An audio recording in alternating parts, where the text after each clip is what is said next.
Right then. Evening, folks. We are back online at last. And here we are. I believe this zone is Elpis. And for now, because I'm playing on Dark Knight rather than Dragoon, because my Dragoon is over-leveled.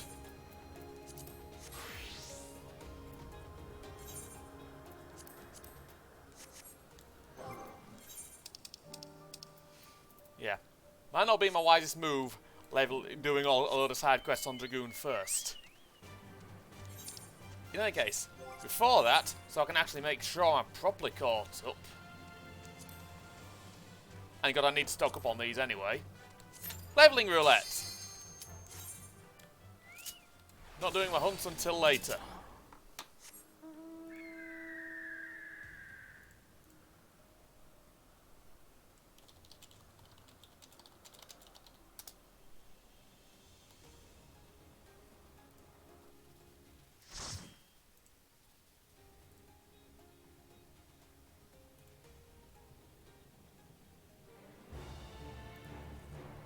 Oh.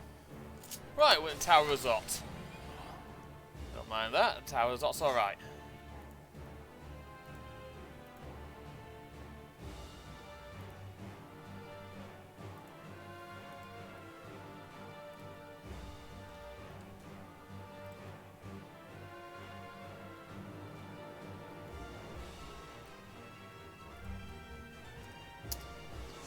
Well then, off we go. Right, firstly,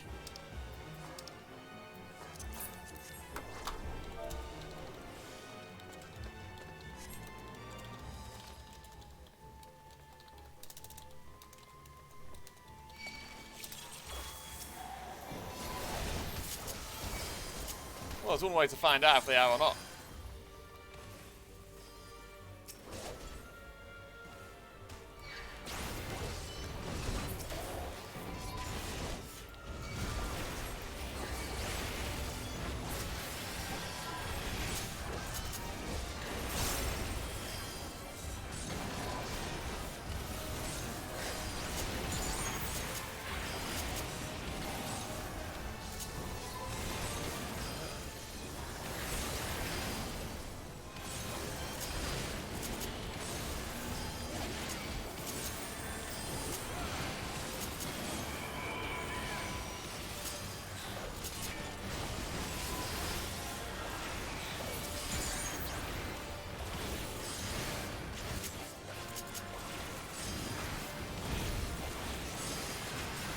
Well, this is the best way to do it. After this, I'm going to nip back to an earlier zone so I can actually swap some decent looking armour. This is not how I'm used to looking on this.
It's always a good way to warm up anyways. A quick roulette.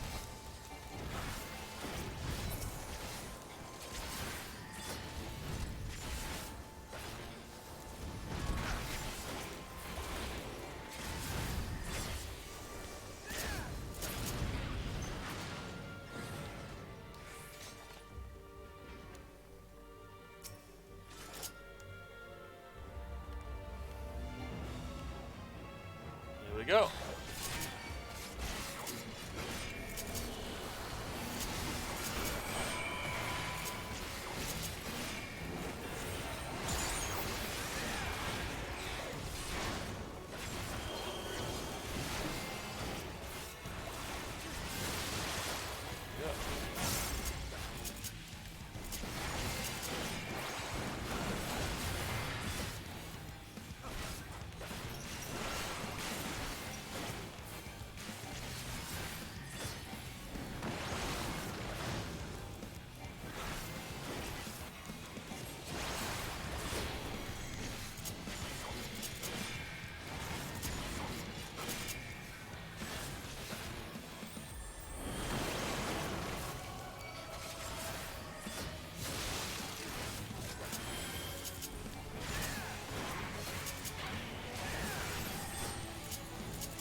Hello again, hello Mecha.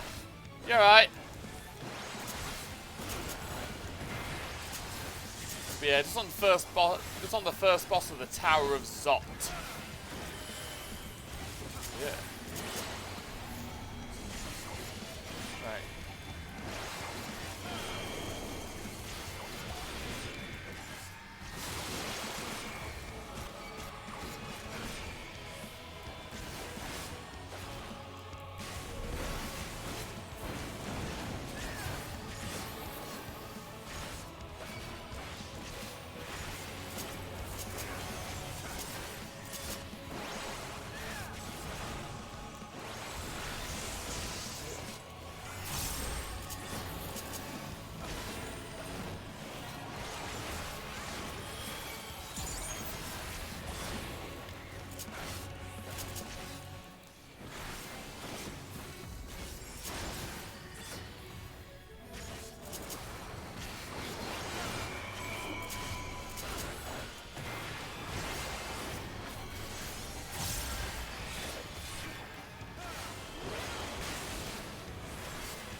Go. Sorry, if I'm quiet doing bosses, it's because I'm concentrating. Yes, we've chosen Defiance.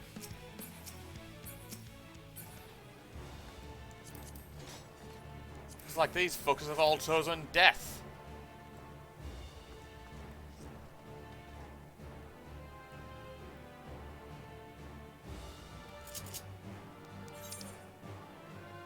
I can't go big here, because...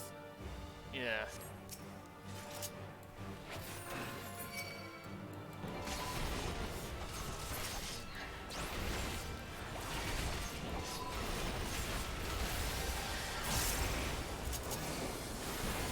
Good luck getting through that shield.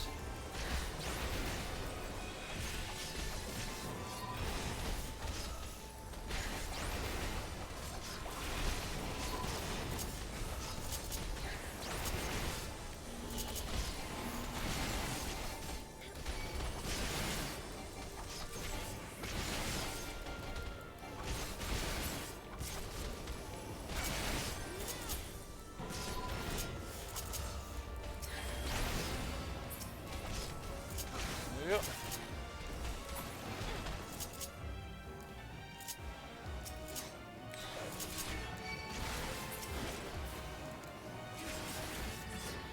Yep.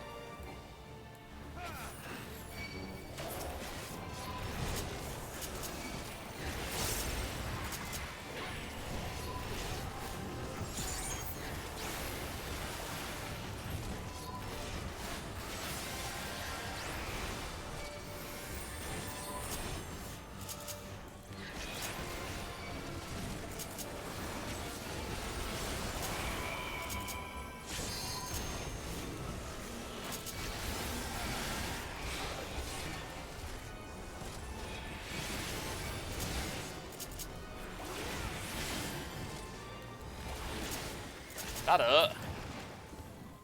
A lot. I don't know what happened there. Got stunned. Don't matter.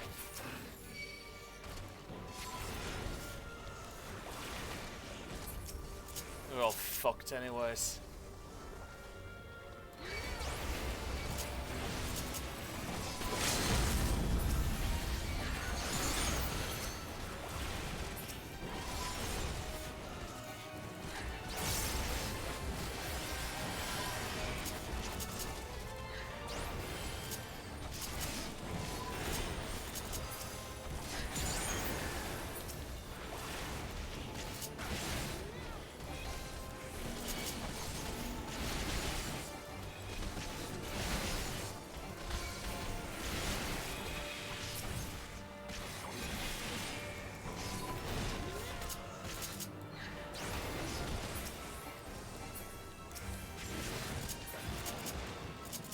I've got no idea what happened there. He just died instantly. I thought I'd had more hit points than that.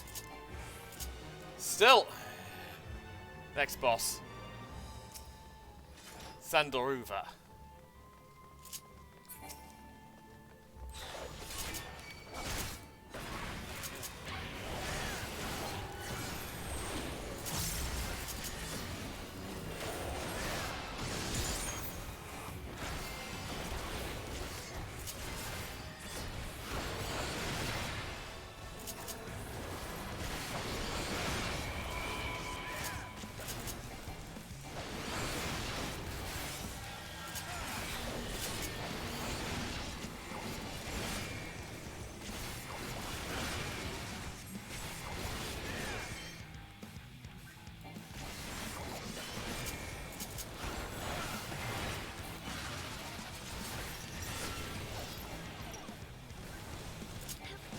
I fucked that up a bit.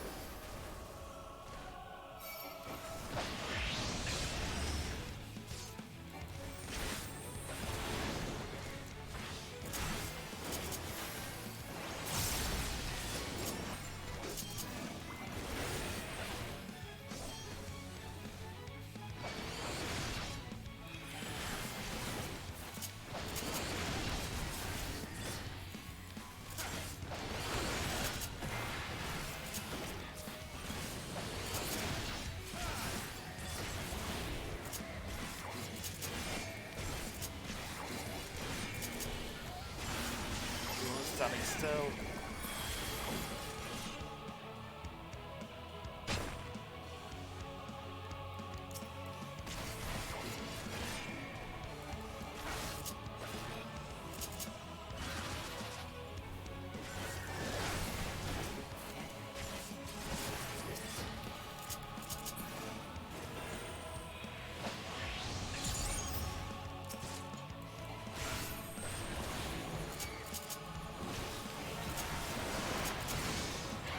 Ow!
I say, it's nice to see both me and the healer were ready to save their ass from that.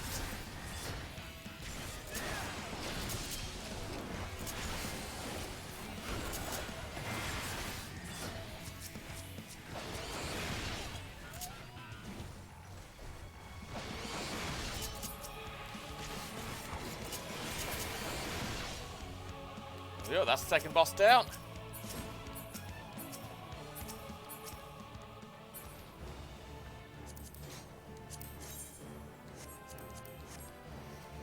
This music is bad. The music in this game it's awesome.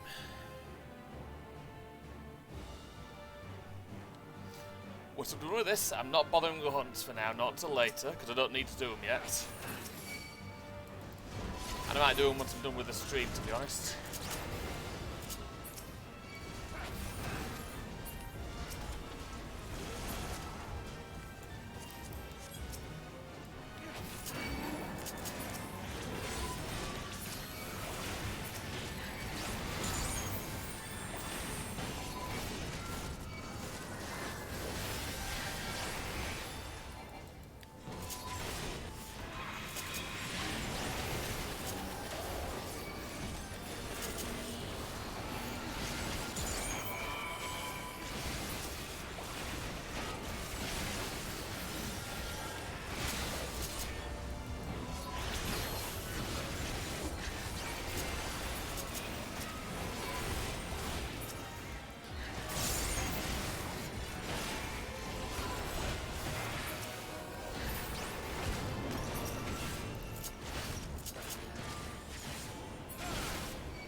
There we go.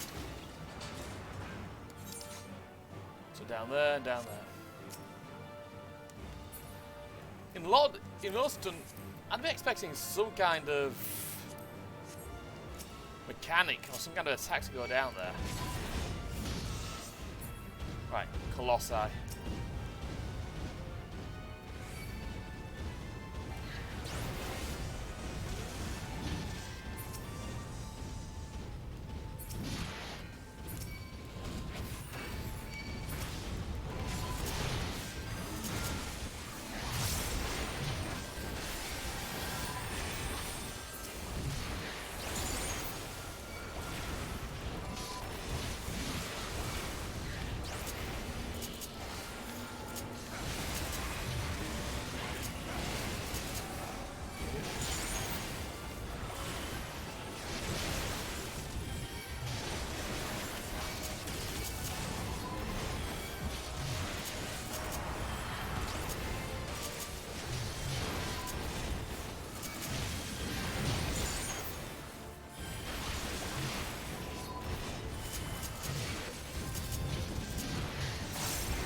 Yeah, seriously, we now near got all of them. They're English.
still in 500 gear. Basically using the bare basics.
Yep.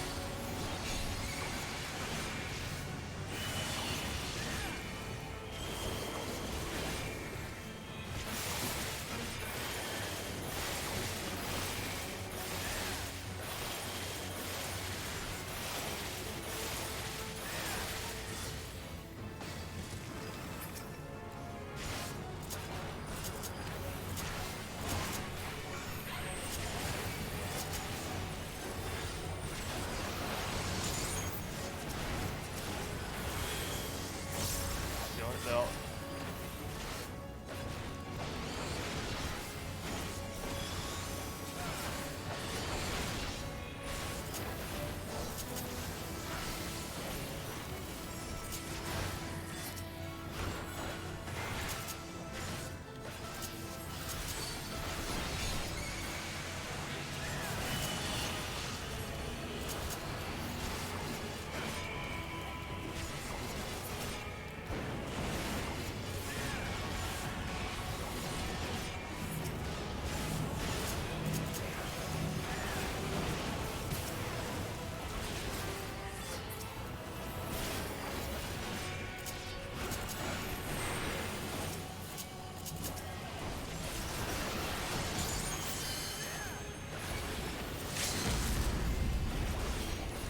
Oh, that's a good move.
There we go. That's leveling without done.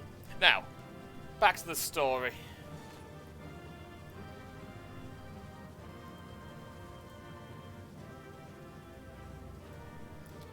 Once they're all through.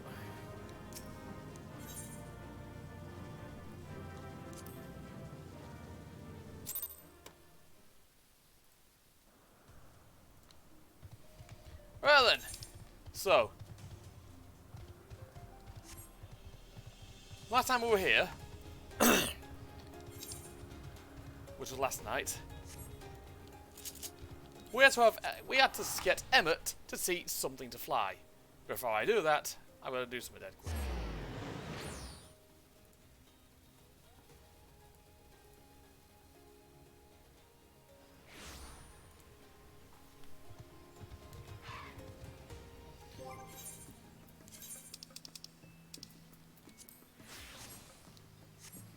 Secondly, let's do this back in Elpis. I need to fix up my gear.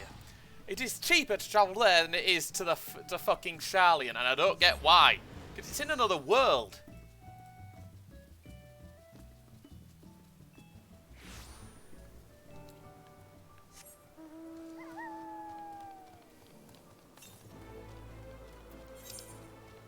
Seriously, it's another fucking world, and it's still cheaper than travelling to Charlian.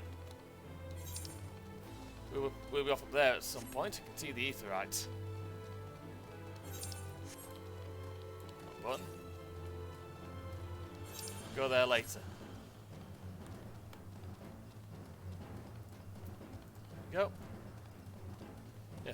Also, tonight, doesn't appear as though I've got any technical difficulties.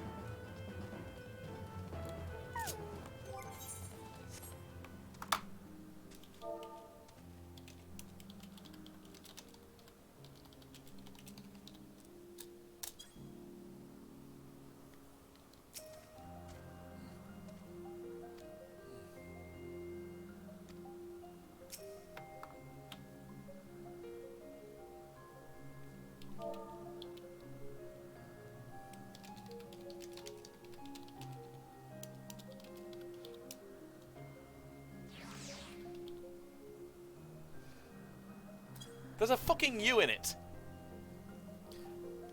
Oh no you don't. I'm not lifting a finger. I don't know what Hitlerdeus is. I don't know what Hitlerdeus is up to, and I will not be made to know. I refuse.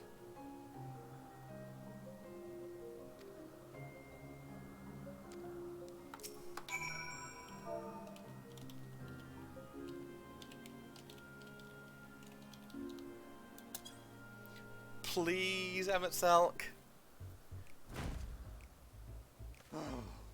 No, no, no. You are not foisting this nonsense on me. I'm given to understand you have the power to help the Charybdis, and should be quite willing to do so. Yeah.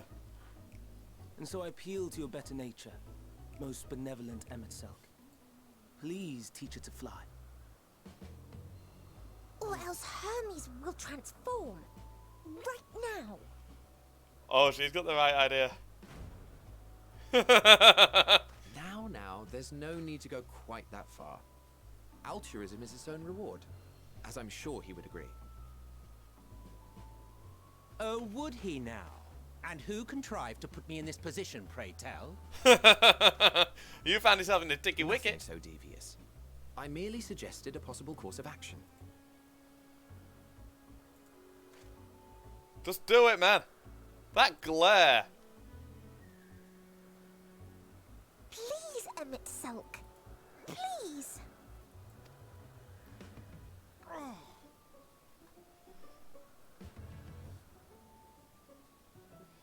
That look on his face is like, oh.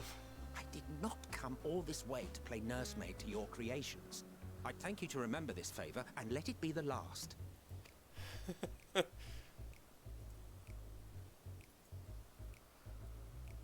We're very good at pleading with Emmett.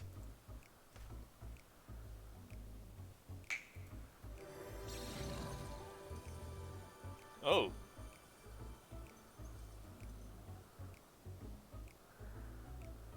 I will aid it once it has taken to the air. It falls to you to shepherd it skyward. Oh.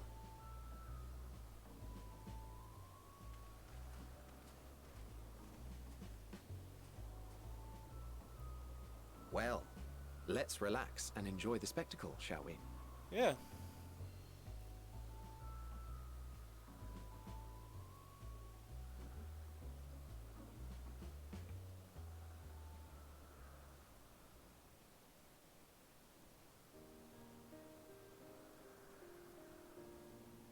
You were wondering why Emmett Selk joined the convocation.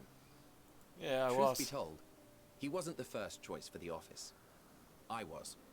On the strength of my ability to see ether. Oh. Really? But I declined the offer. For though my vision is exceptional, I am pedestrian in all other aspects. Worse even. Quite abysmal when it comes to manipulating ether, for example. Couldn't transform even if I had a mind to do so. Oh. What good is the ability to perceive a problem if one cannot act to address it?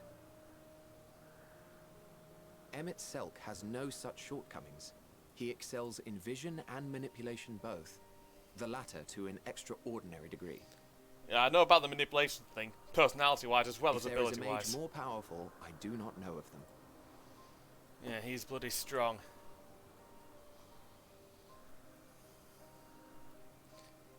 Thus did I recommend him for the office in my stead. And I wasn't the only one. Far from it. Oh, I bet. Countless others vouched for his skill and character. People the world over, to whom he had previously lent a helping hand. Oh, how surprised he was. Claimed he hadn't done anything remarkable for anyone. Modest to a fault. I won't say modest. He deserved every bit of acclaim he received. Yet he may well have gone unappreciated were it not for a mutual friend. Oh.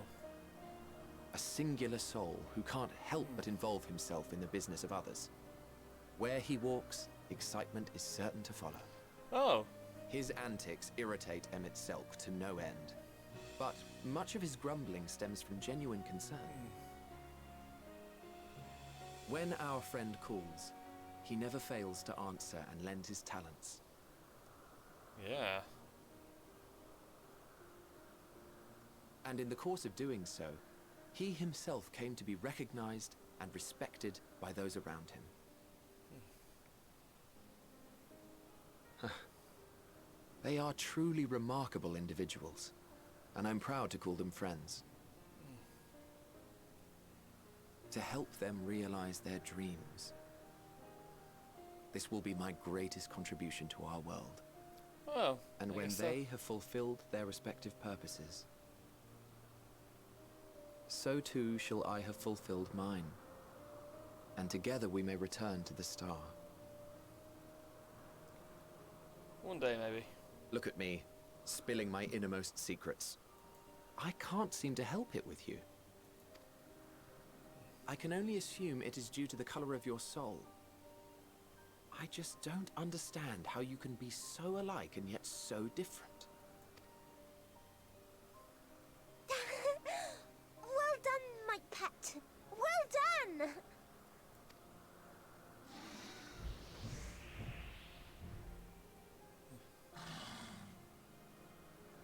He's got it off the ground.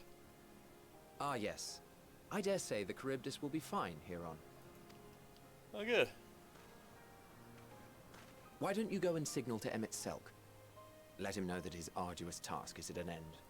Alright.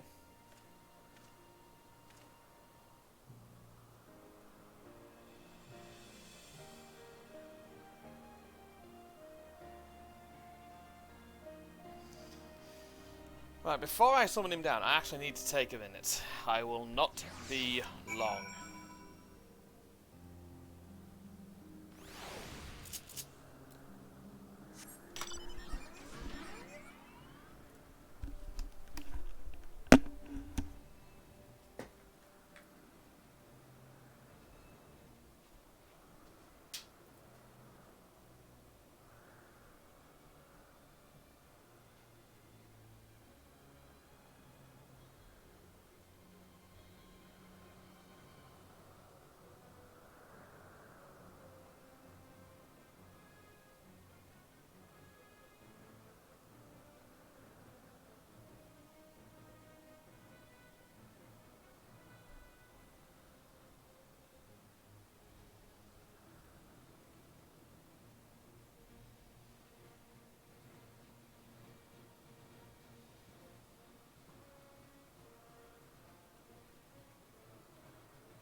One moment, please.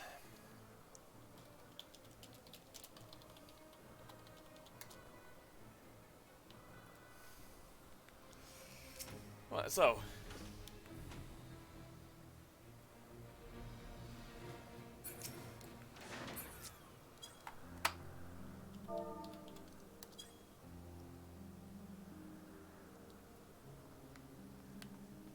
Oh, we'll do it on here.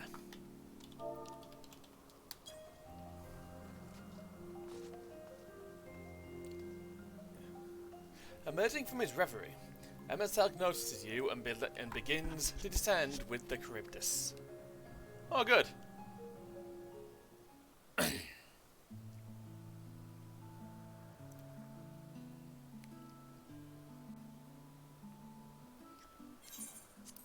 I have no words to express my gratitude. Thanks to you, the Charybdis has learned to fly.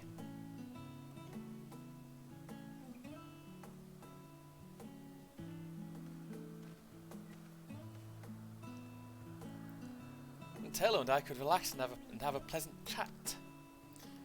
I'm sure you did.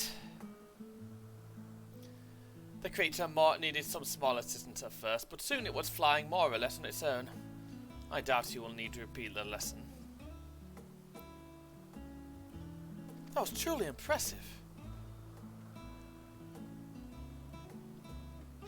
I witnessed it all from afar. The Charybdis flies! Indeed, with this we've proven that even a creature with skewed etheric balance is capable of flight. Though we helped us to achieve this, the Charybdis is a herd animal. They may well aid their struggling kin in like fashion if and when the need arises. Keeping this in mind, I bid you to continue observing them. If that is what you want. But if I may say so, rather than hoping an idealistic possibility come to pass, would it not be simpler to have the concept adjusted? That way we could guarantee that anomalies such as this specimen were never born in the first place. That'd be a shame. This creature over here, we will spare no effort in giving them a chance to survive. As you wish, Chief. As you wish.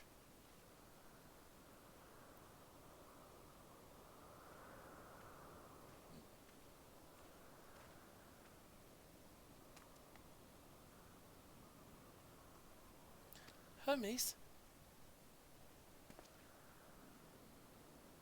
I'm fine, don't worry. Well, that concludes all of my present tasks. Let us return to Anagnoresis for now. Alright.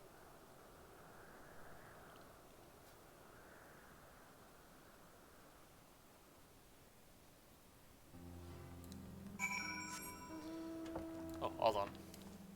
Bird needs feeding. But yeah, Mecha, if it's still around, there is a little something I do want to discuss with you, a little character comparison.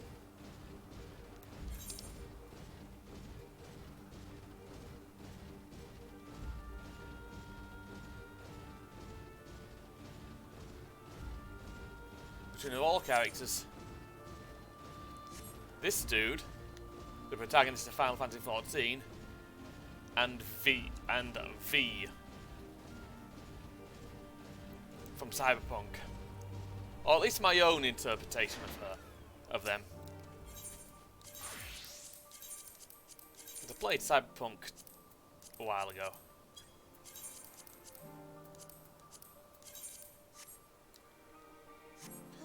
My version of V was, for want of a better phrase, vicious. Her name was Vianne, and she was probably one of the most dangerous characters I've ever played.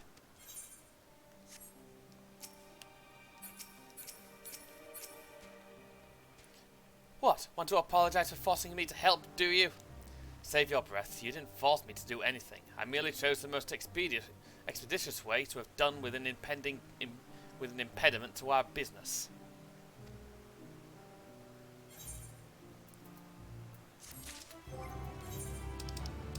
Use that now.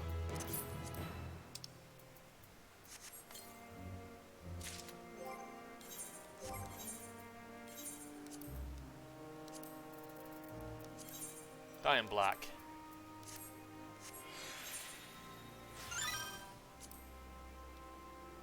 Can't really see him anyways.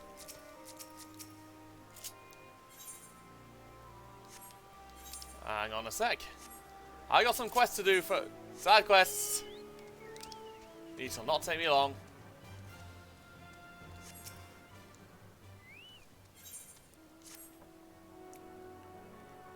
Oh, I don't believe we've met.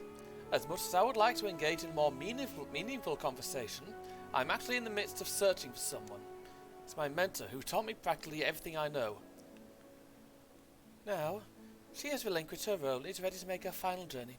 But before she does, there's an important matter I must convey to her. The last concept in her care, a beautiful winged creature, has been approved for life on Aetheris. Please will you help me look for her? There's a strong chance you will find her at Pholomithes Notos. Her most distinguished feature is her chestnut-coloured hair tied into a single flowing lock, much like a rhinoceros's tail. Alright. Chestnut-haired lady. Now to Eurodome. Oh, my auntie, you're adorable. There's something you might be able to help me with.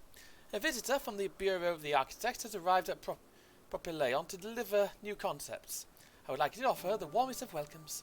Normally we'd have our own familiar to tend to such duties, but most of them are already entertaining other guests. It's been rather a lot lately, you see. On the other hand, this would be the perfect opportunity to show her an entirely new and, what's a nice way to put this, idiosyncratic familiar. That being you, of course. I'm sure she'd be delighted to meet you. Idiosyncratic, brilliant. At least he's sort of feeding me these at slow intervals.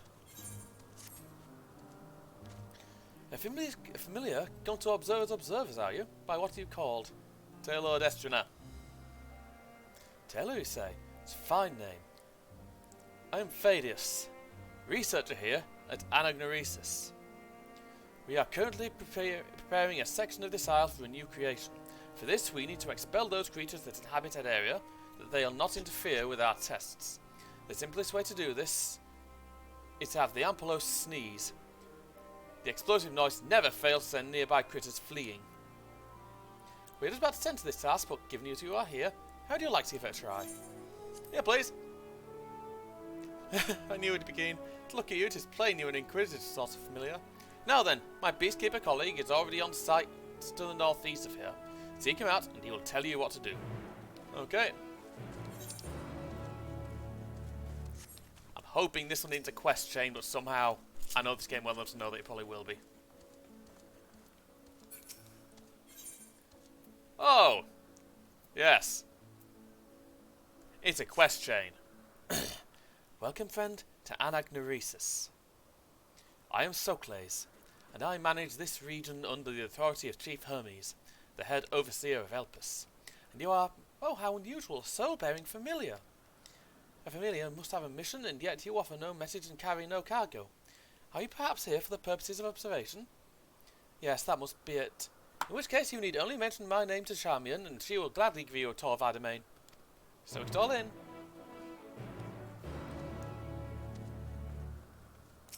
Oh. A familiar and all alone, I see. Look how thin you are.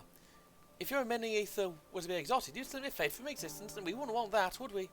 I suggest you visit the morning dew. You'll find the winds blowing in from Lathe most invigorating. Perhaps while you're there, you might seek out a friend of mine and invite him to share a meal with me. It's not too much to ask, that is. That's the wrong ability to use. I know we'll be doing fates for a bit, because I don't need them at the moment.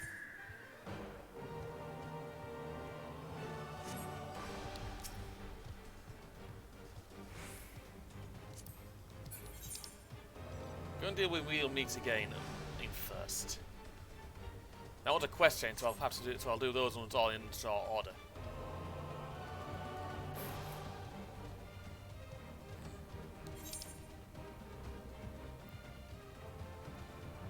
Yeah, we're off there at some point to the 12 Wonders, I assume.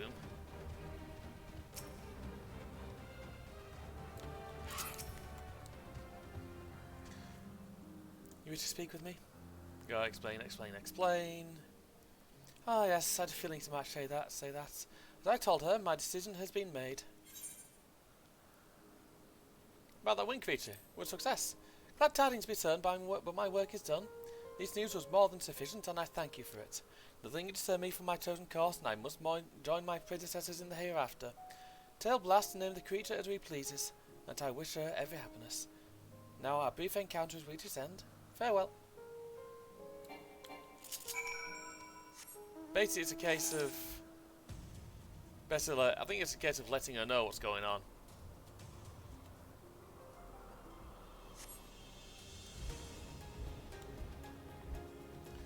In any case, up here.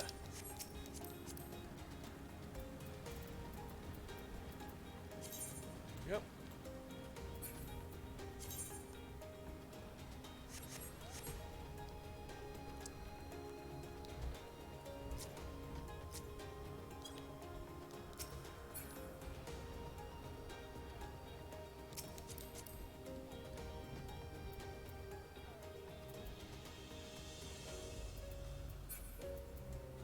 Can't say I'm that fond of all the new gear.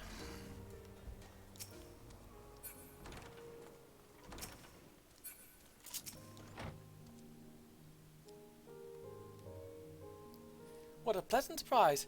You must be one of the most staggeringly generic familiars I've ever seen. Oi! Dickhead!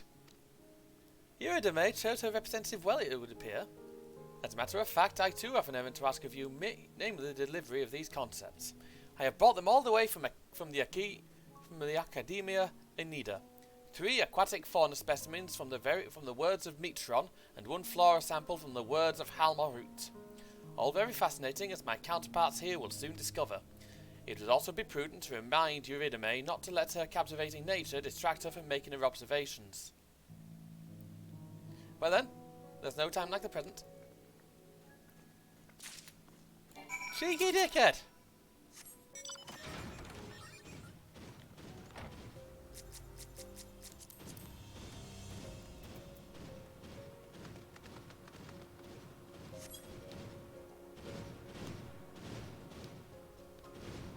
Stomp, fucking stomp, stomping, stomp. Just warp back.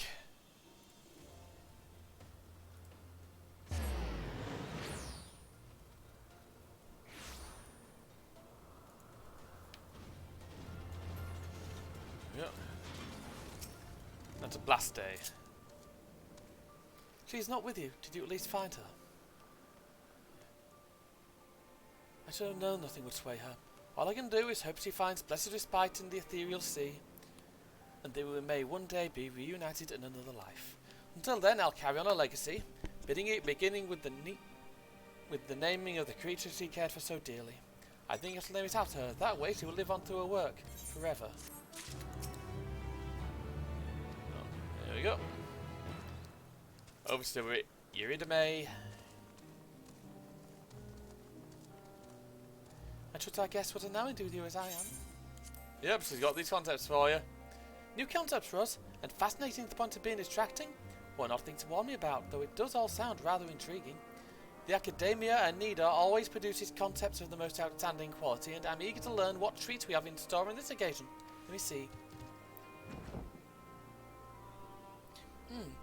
From the word of Metron, we have what seems to be an aquatic mollusk capable of storing ether in its shell. I can only guess as to what purpose that would serve, but I dare say all will become abundantly clear in due course. I do apologise, I already found myself mesmerised by these concepts, just as I predicted. Thanks for your part in bringing me these wonders. You have my thanks. Alright, if I wound up over-leveling Dark Knight as well, accidentally, I may add White. I may have to do a Mate. No, I won't do White Mage yet, because I'll want to get Tank and Reaper out of the way. Get some gear dealt with.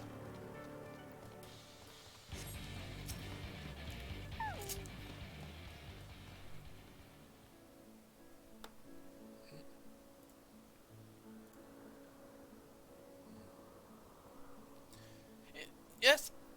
What can I do for you? What can I do for you? What can I do for you? Tell her, is it? And if he's Sophocles wishes me to act as your guide. Oh. Oh no, I didn't mean it like that. I'd be more than happy to show you around. I'm simply wondering why the overseer chose me to send you. why you would chose to send you to me, of all people. I haven't been here long myself, truth be told. Until quite recently, I was wholly engaged in a prolonged research project at the Academia Anida. Surely there are other, more experienced individuals who could provide a more comprehensive... This grumbling is hardly constructive now, is it? The task was given to me, and I will attempt to cover all the most salient features of our facilities to the best of my abilities.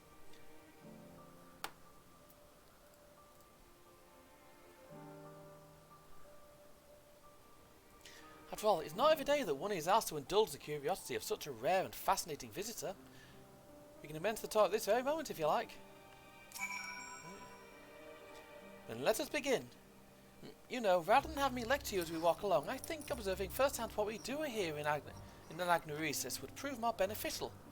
I will point you in the right direction, and you can question my colleagues to your heart's content. Once you've completed the circuit, we can return and speak to Overseer Socles. Well then.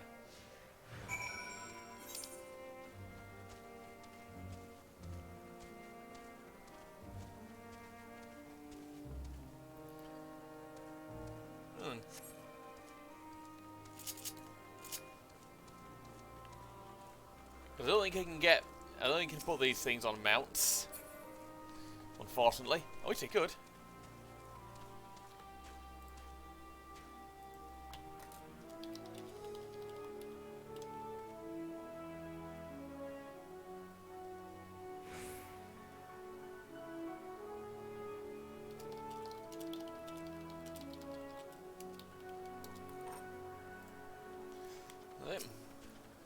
Nikias. Charmian. Oh, and who's your friend? As I'm familiar. Why, you appear so astute and deliberate in your thinking. I should very much like to make an extended study of your composition and consciousness.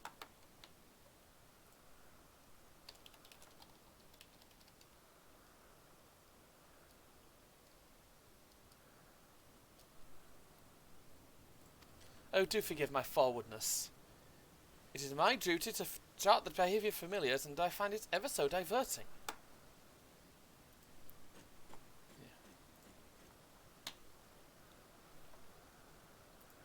Arcane servants are rarely permitted to roam the world at will, you see, but our research here is given special dispensation, once the subjects are properly registered as concepts, of course.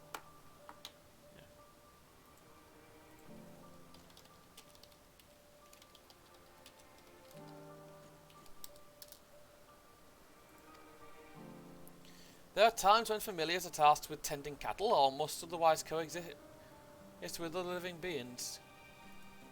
Such projects are brought to me, and I am responsible for observing and evaluating their potential compatibilities. Ah, but of course, if Azem might grant us permission, then you could abide here for a few years while I analyse. And on that note, we really must be moving along. Step lively, hello. Yeah, I don't have years. I got shit to sort out after this, you know.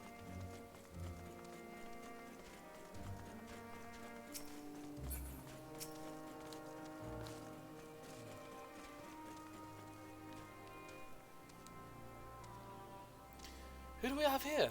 A familiar of some kind, judging by your ethereal structure. Yep. Yes, I'm accompanying Telo here on a tour around the Agnoresis at the behest of the Overseer. A tour. Feel free to wander as you please, of course, but I advise keeping your distance from the larger creatures.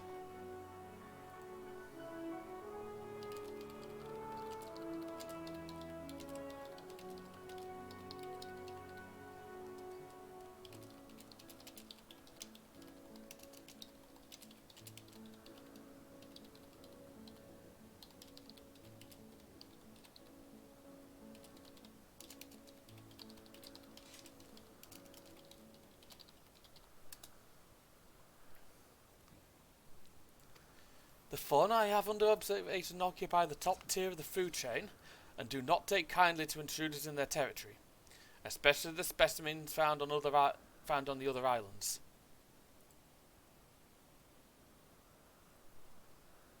They can be exceedingly hostile. While I'm sure you are quite capable of defending yourself, no one appreciates a surprise tusks through the abdomen, eh? Thank you for the warning. We will proceed with due caution. Oh, brilliant.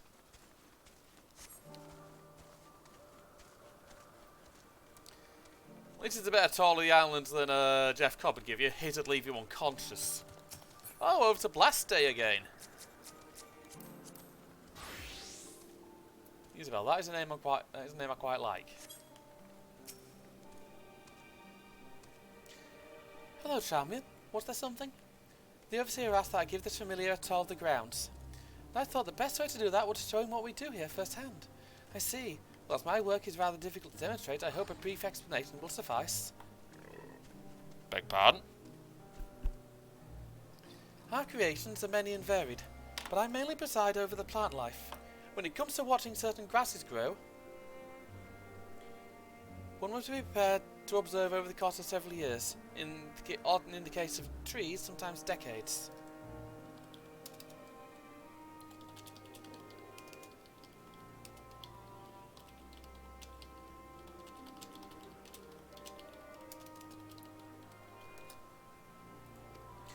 Tedious, perhaps yet necessary, plants are capable of altering an entire habitat, and their presence as a food source has an enormous influence on the local wildlife. That sort of thing you wish to know? Yes, that was perfect, thank you. I think we've covered the main areas of interest. All that's left now is to speak with Overseer Sophocles.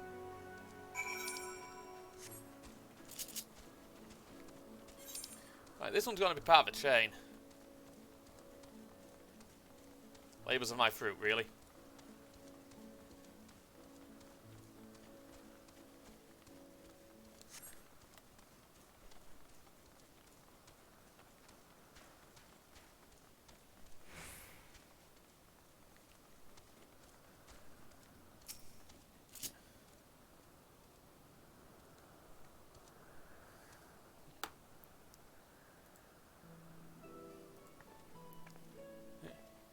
Ah, I see you've completed your tour.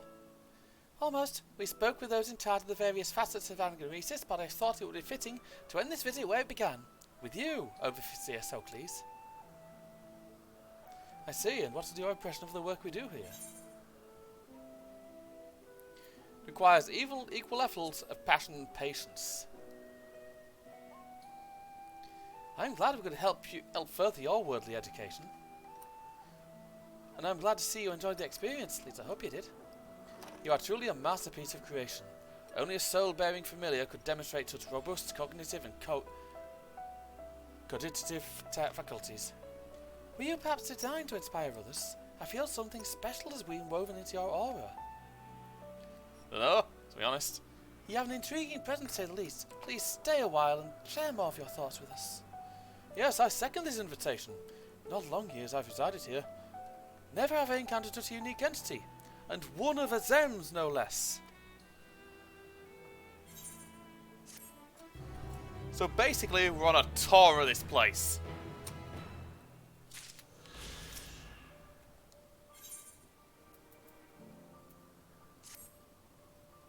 Telo, how is our fascinating familiar friend? What is it about you that ignites my observer's soul? Well, now that we've been properly introduced, perhaps you can tell us more. Yes, I would very much like to know how you see the world, how everything large or small appears before your eyes. Assuming you're amenable to the idea, you must join Charmian on another tour. This time to take a wide look at the surrounding facilities. I'm interested in learning about you as well.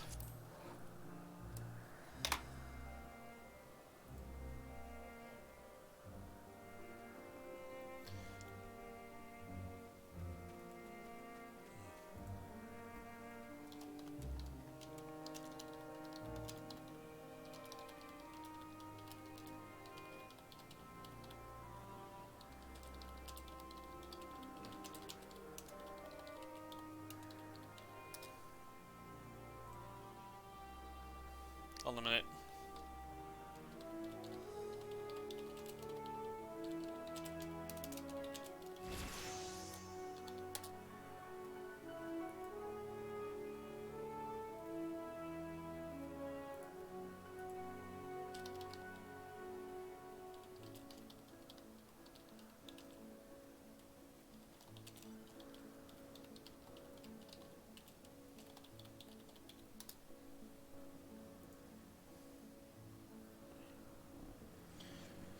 I see. Then we shall delight in teaching each other.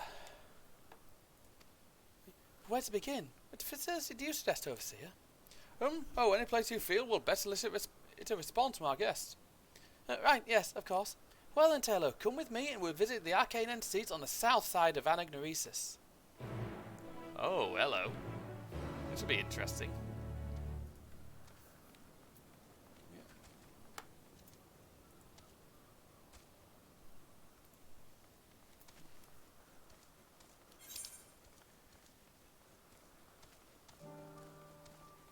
You know, I might as well chat to whoever's doing labours of my fruit.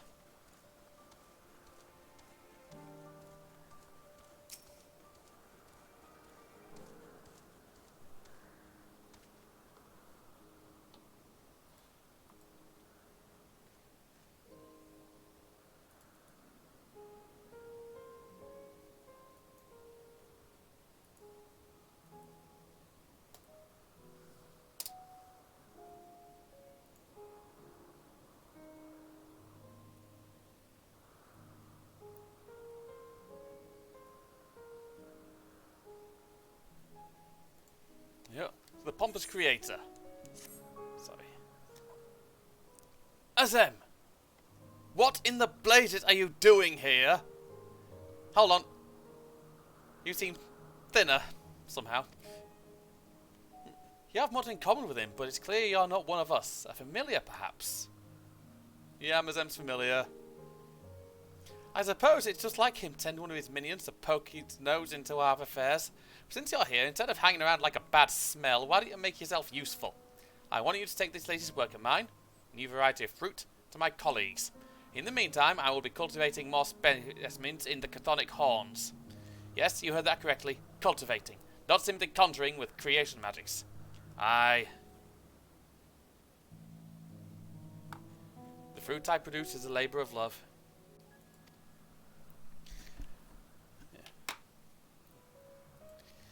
Now that my newest masterpiece is close to completion, I would have my fellow researchers sample its delights. I wait to hear their impressions before I make the final adjustments. Unfortunately, for all their wisdom, I find them intolerable at the best of times, never mind when they are critiquing my work. For that reason, I would have you go in my stead, and be quick about it.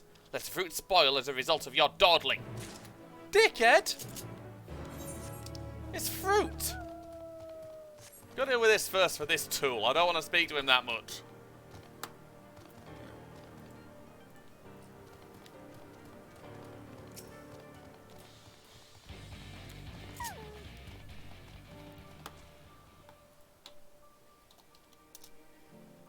Are you lost, little familiar? No. Dickhead wants you to try this. For me? Why, yes, I should love to try a piece. Don't mean to be rude. But this false form I've seen rather foul and positively revolting. It's so bitter it's practically inedible.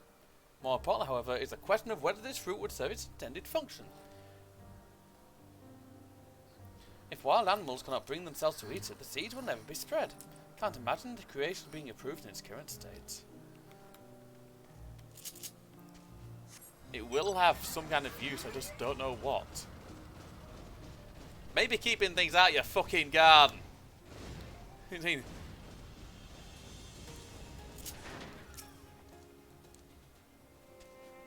wish to speak with me? Yeah, I don't know what this is. My impressions? Very well. Good gracious, what is this? So I inhibitor, something akin to a wave of isocoda spread throughout my entire body. I certainly wouldn't eat this out of choice, but it could be made into medicine for staving off the heat in arid environments.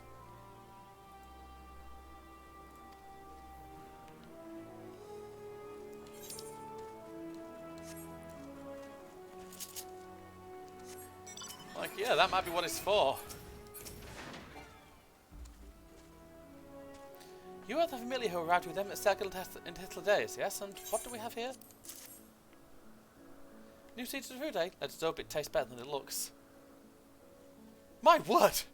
What an unusual flavour! Equal parts bitter, musty and tart, and not entirely unpleasant. I am curious to know how such a thing was created. Cultivation rather than creation magic. Grown from seed in the Condé, you say? In my experience, leaving such things to nature leads to wildly varying results. To have bred such a specimen must have been incredibly time-consuming, not to mention inefficient. Yeah, inefficient isn't the thing. In this case, I do kind of get it. But he's doing it as a more of a hobby than his job.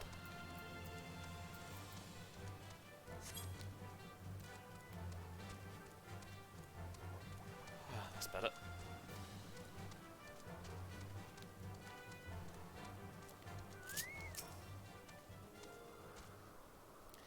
You returned. -3 fruit samples, I presume. Yeah, yeah. Not one of them found it his liking. They claim my last attempt was too better. None of these so-called experts. And they shall soon learn I am not so easily deterred. For next creation, I'll cross-pollinate sour and sweet varieties and see what they have to say about that.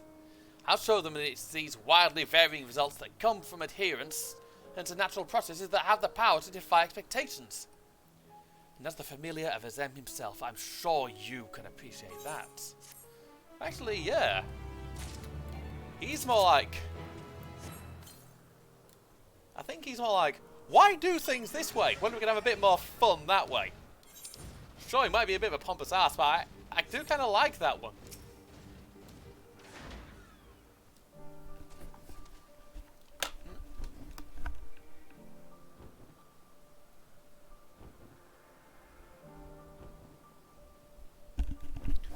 You had to register an official name for this specimen, so we simply call it the Bird of Elpis. What is your first thought upon beholding this majestic creature? I've seen it somewhere before. You have, but we haven't even completed its evaluation, let alone registered a concept with the Bureau of the Architect. Are you perhaps acquainted with the entity's creator? In any case, I'm eager to hear more of your responses. You're truly unlike any construct I've ever met, familiar or otherwise. Let's continue southward, shall we? I would like to hear your opinion on this next facility.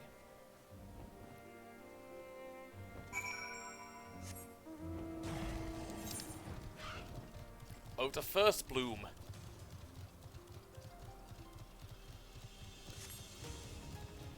I like this place. And now I'm being chased by a unicorn.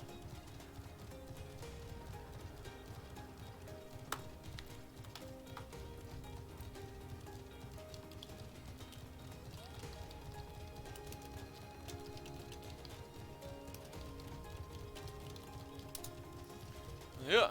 Right over here, to the west, to the left. Away from the Ophions.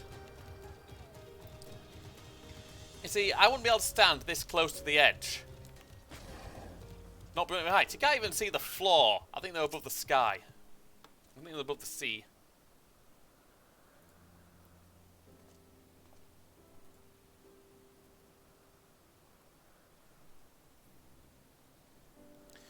That structure over yonder houses some of our more unorthodox researchers. Rather than weave creation magics, they breed existing specimens in the hope of begetting new strains and species. The method is imprecise, the outcome uncertain. To my eyes, such research seems awfully self-indulgent, merely a means to sate the whims of one's intellectual curiosity. Our purpose in life is to improve a theorist. In my opinion, we should steer clear of techniques which produce flawed results. What if the process created something unexpectedly incredible, beyond what you could imagine? A serendipitous discovery? I suppose it is possible. Thank you. I thought to broaden your horizons, and here I am realizing how narrow my own views can be. Hardly a desirable quality in an observer.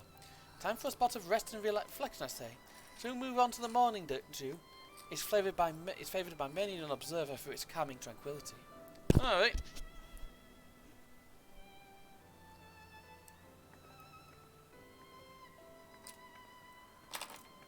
Unorthodox, eh? Yeah, to visit there.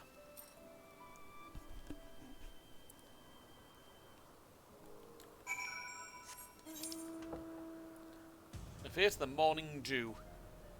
It's a bit of a run. So much so I'm just gonna warp and then go right. Do the other one on the way.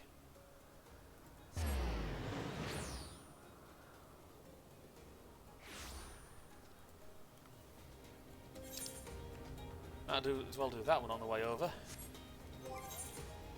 Not doing any combat quests yet.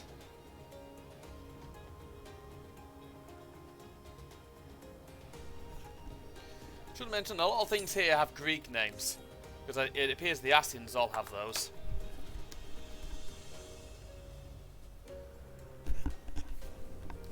I mean, obviously Hermes, Hades, Artemis, and Gaia. Don't spoil that one. It's supposed to be here by now. Who might you be? Oh, you're cleaning the site in Hades instead. How very kind of you. Come on then, let's get you on the Ampelos. When you're securely mounted, ride it yonder and have it sneeze at the bushes. The noise will scare away whatever creatures may be hiding. Oh.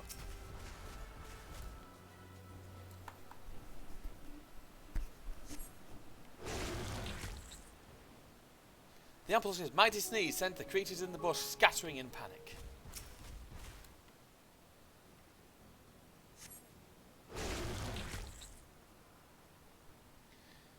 And there we go.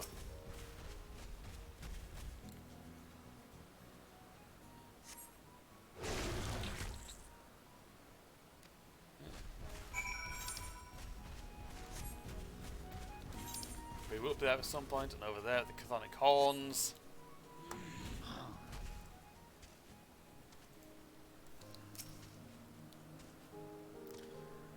The creatures came running all the way here. Frightened as they looked, I dare say they'll keep away from that site for a good while. For its hard work, I shall treat the Ampelos to a spot of sunbathing. Meanwhile, you shall return to Phadius. I'm certain he'll have a reward for you too. A spot of sunbathing. Find it a comfy spot somewhere, basically, so we can have a blooming snooze.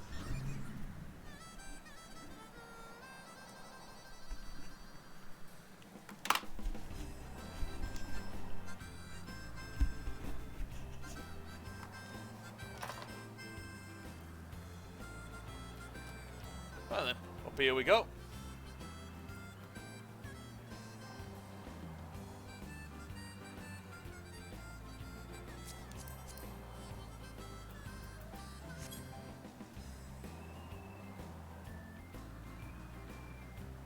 And he's having a little doze.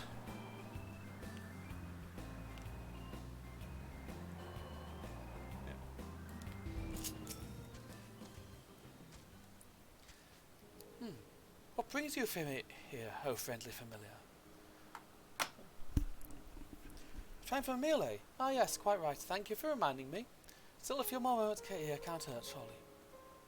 I dare say you've noticed how refreshing it is to even stand in this idyllic place. The air itself is permeated with rich ether, and the fine droplets from lathe ease the aches from a hard day's work. Try a nice big stretch. You won't regret it.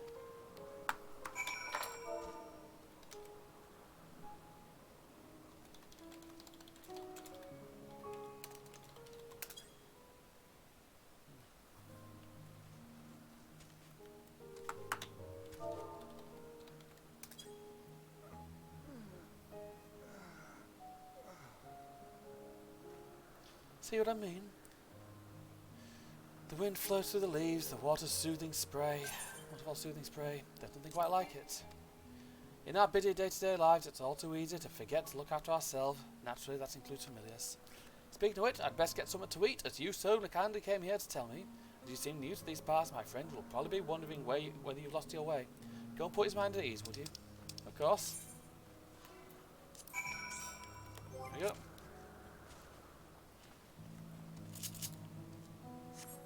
Yep.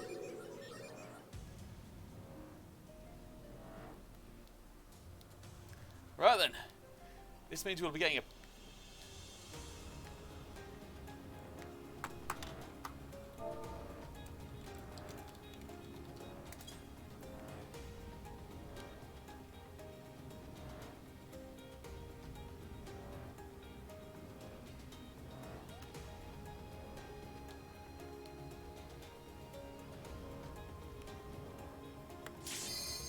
So, I'm doing trial roulette with some FC mates. This time we won't get Zodiac. We're pretty much guaranteed to not get we can get Zodiac on account of Alana, Reyna, and Lara all being below level 80. All being below the level of that fight.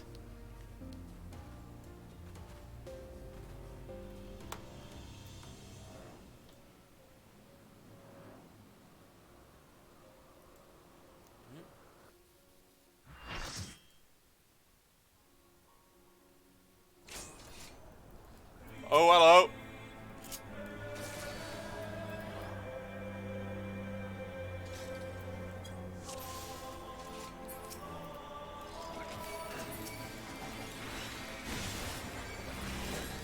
I enjoy this fight. This is basically free experience.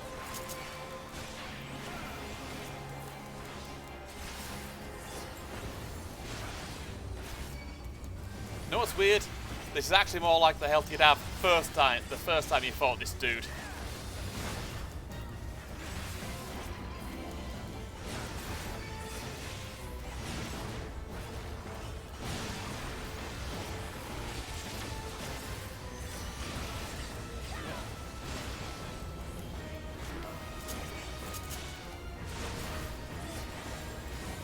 Dragon's Eye.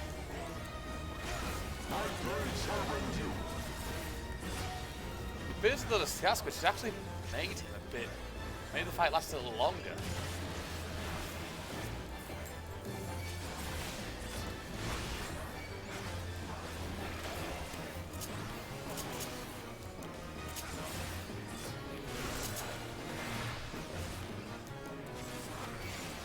Ancient Quager. Work on him.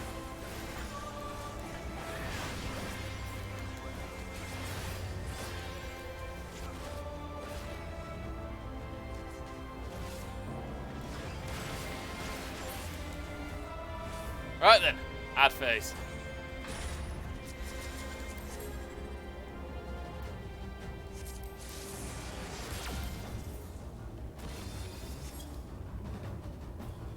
Right then.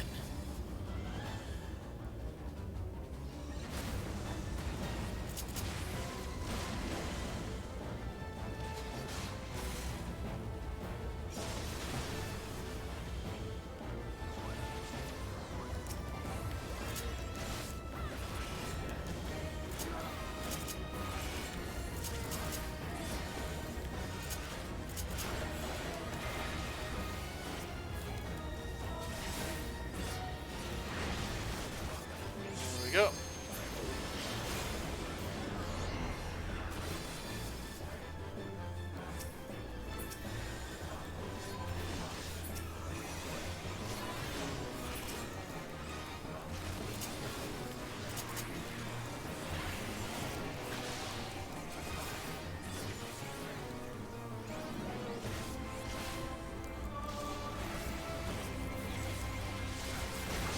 Taking them down, taking them down.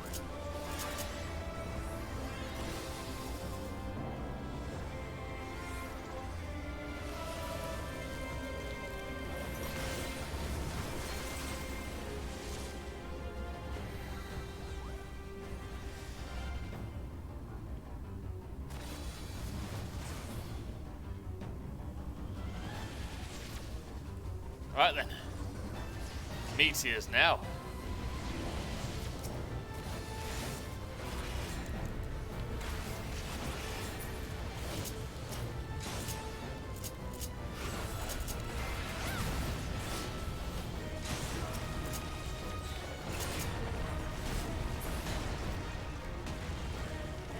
There we go.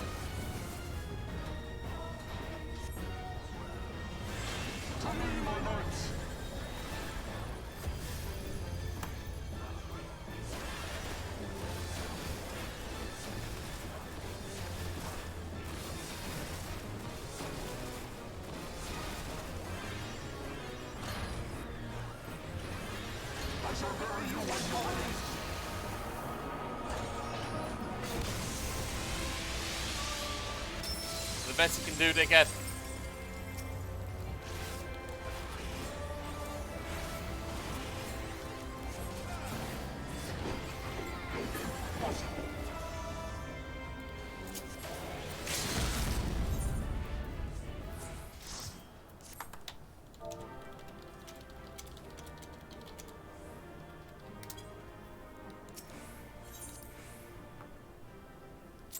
go.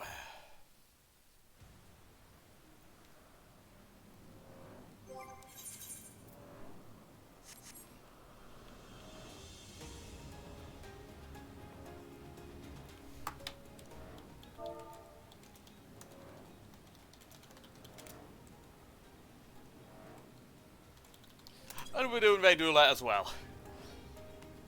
I've got no trouble with that. I enjoy raid roulette. Because we've got Rainer, we'll be doing an Alexander raid if they've done any of them. Hopefully they have.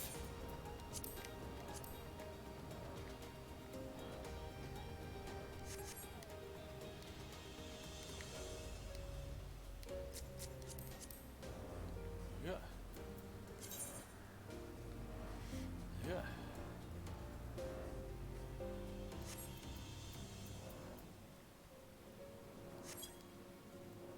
Yep.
So if someone's ever done any of the raids, Rainer, so we'll have to get those done with her at some point.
There you go.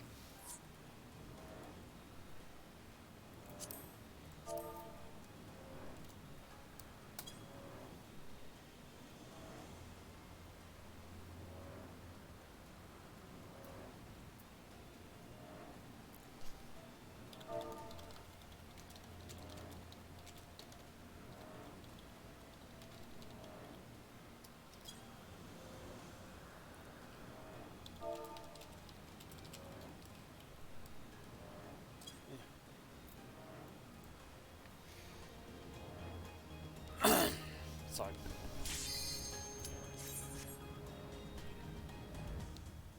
Right, then let's see what we've got. So we'll basically now get probably one of the Omega ones. Oh.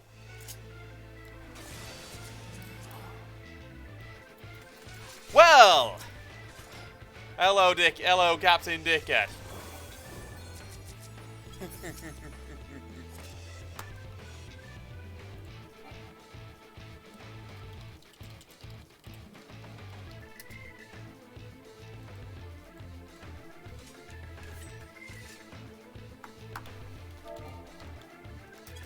So we've got some newbies here in the form of these two. They're going to die. It's pretty much guaranteed.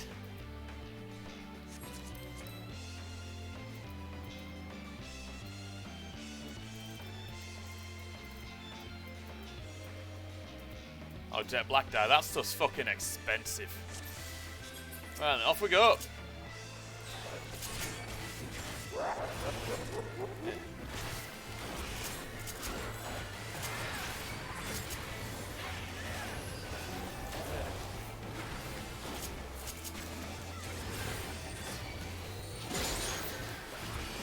I love it when a tank buster gets neutered.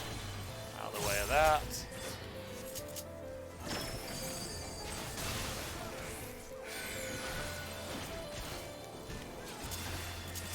There we go.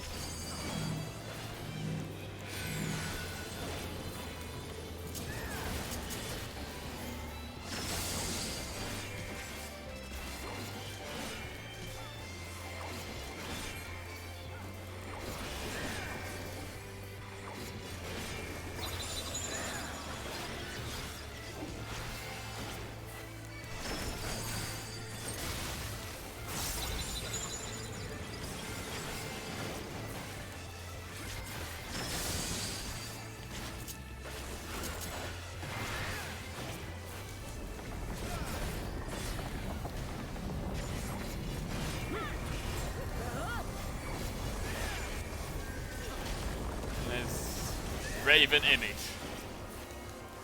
You see where it goes.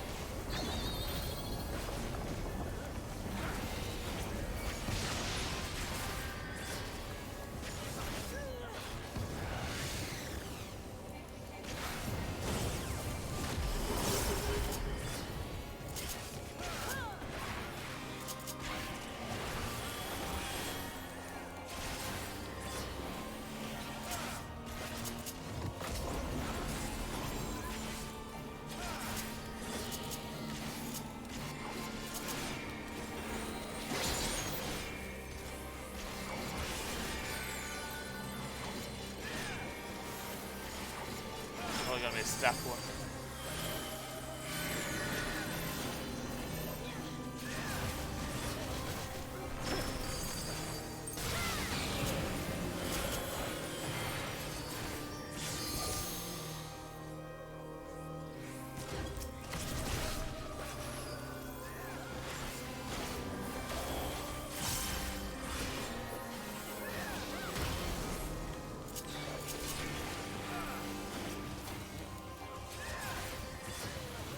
To use Graven Image again. Don't know what's 5 from this time.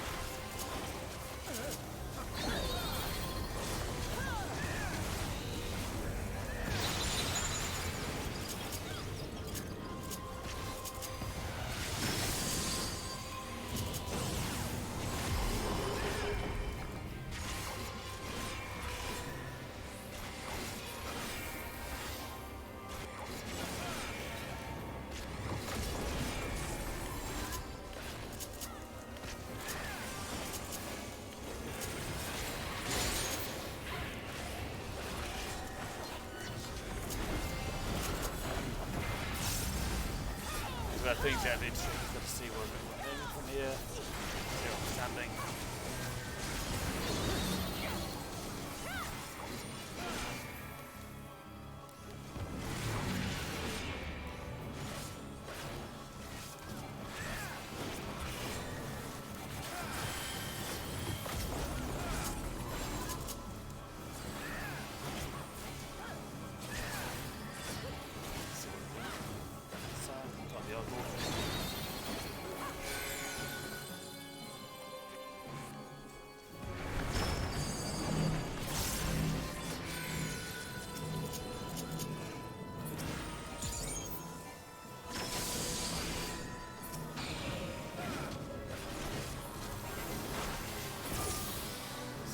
This.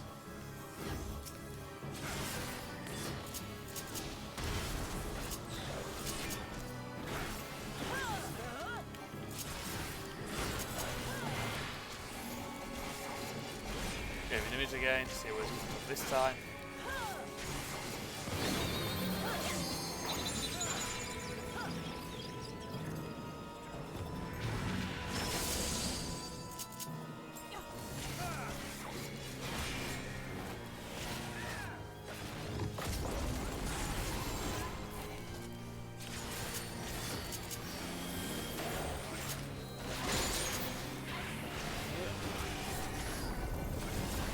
isn't going brilliantly.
That hurt. Let's see what I'm going to do this time.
So a lot of newbies there, I think.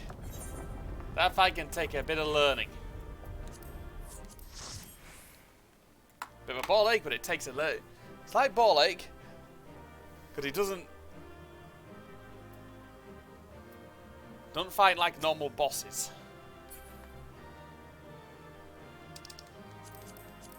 I have no use for any of this. There we go.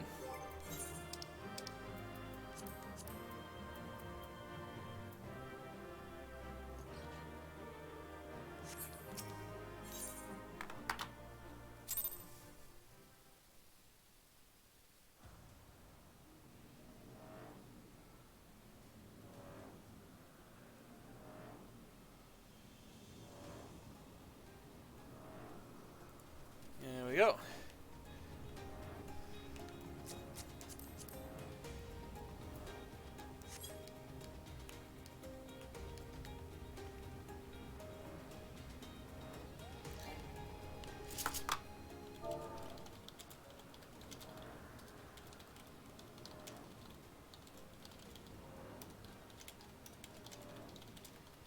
Right, I won't be doing any more roulettes tonight. I'm going to go back to the main story.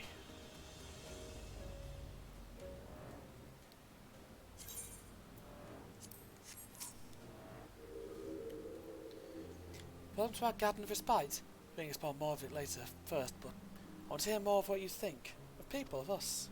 I've often sat here musing upon the nature of our creations and wondered how might a familiar perceive its creator. We're not all that different, to be honest.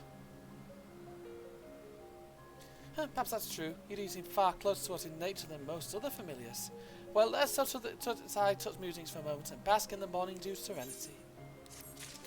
With that, ironwood bracelet.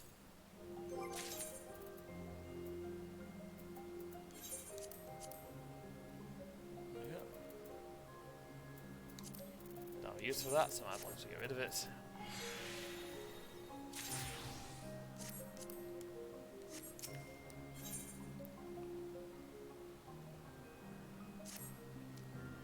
Are you well rested, Taylor? One cannot perform at one's best without allowing the mind and body time to recuperate. Here on Algnoresis, we often encourage one another to nap or partake of some of the fruits we grow. We could conjure such treats into existence, of course, but there's something oddly gratifying about plucking ripened fruits fresh from the tree. Oh, how remiss of me! How exactly do you sustain yourself? It is them supplying you with ether. I can eat. No, but you'll fade away without the proper nourishment. It's not going to wait. You must feed you immediately. Would you mind picking some of the white blooms to the west of here and bringing them to oversee your Soclase? Castratus flowers, we call them. I'll have everything ready by the time you arrive.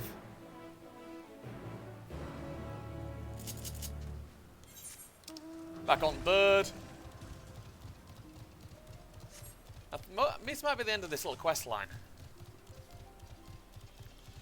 I don't mind doing stuff like this. Once we're 87, I might alternate jobs. Because having two readied will make things a lot easier. Sorry, hiccups.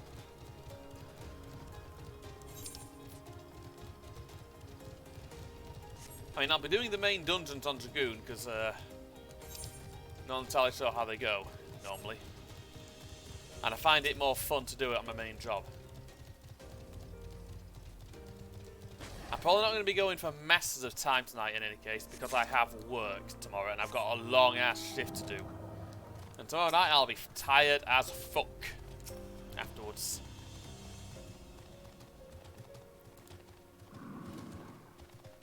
Oh dear.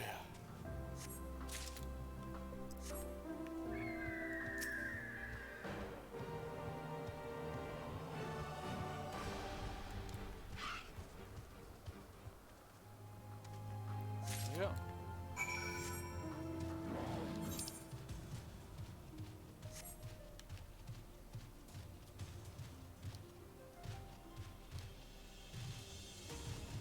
Yep.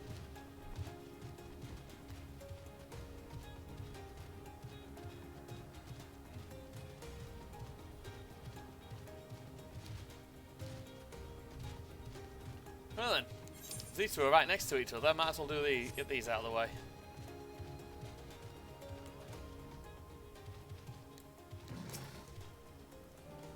My, what a curious familiar. Suppose your creator sent you here to learn our ways and perhaps achieve some degree of enlightenment. So what do you ask of me? Not much to really ask here. No question on that one.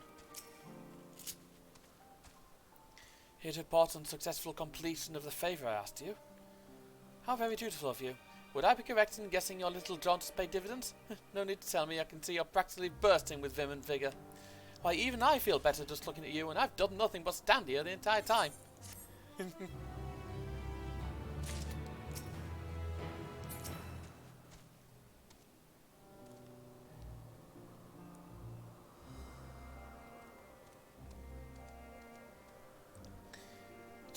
Charming explained to me the crisis at hand. Have you bought the flowers? Yes, I have.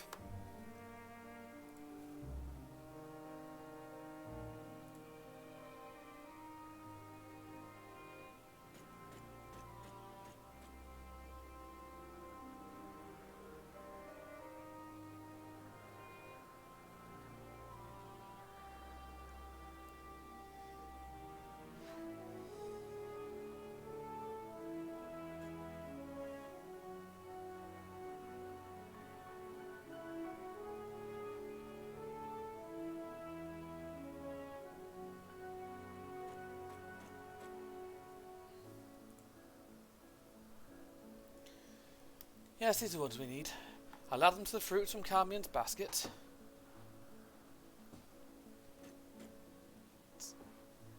And we'll soon have an ether replenishing beverage for you to enjoy. It's working, but a moment. I was laughing if it's literally just... What's this? Wine. You know what, yeah? Is it good? Yep, it's good wine. There we are, freshly squeezed anagnoresis juice medley. Go on then, drink up. Go to hear what you think of it.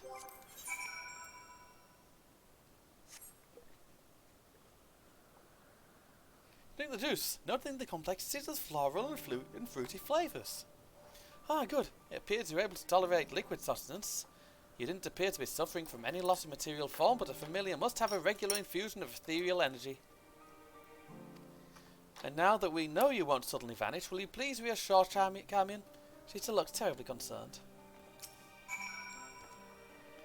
So glad you were able to replenish your stores of ether. Overseer Sockley certainly is a wonder when it comes to food prep. Still, I firmly believe that the consumption of food should be limited to restoring one's strength. Any reason beyond that is simply wasteful. Eating for enjoyment alone is an unnecessary drain on living resources, and such a practice can only be harmful to our star's equilibrium. Which is why I have so much respect for Overseer Sockley and his culinary talent. He employs ingredients and methods which not only optimizes a dish's ethereal concentration, but also produce flavourful results. Save your compliments, Champion. I won't be flattered into making another batch until it's time for our next meal. Well, of course not. I would never dream of attempting such base manipulation to begin with.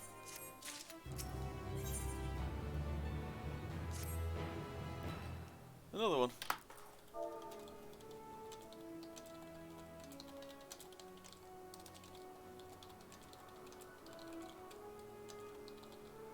Taylor, I feel we've grown to understand each other. There's one last thing I wish to know. As you've seen, our purpose is to improve life on this star. And we each have our own way of approaching this purpose.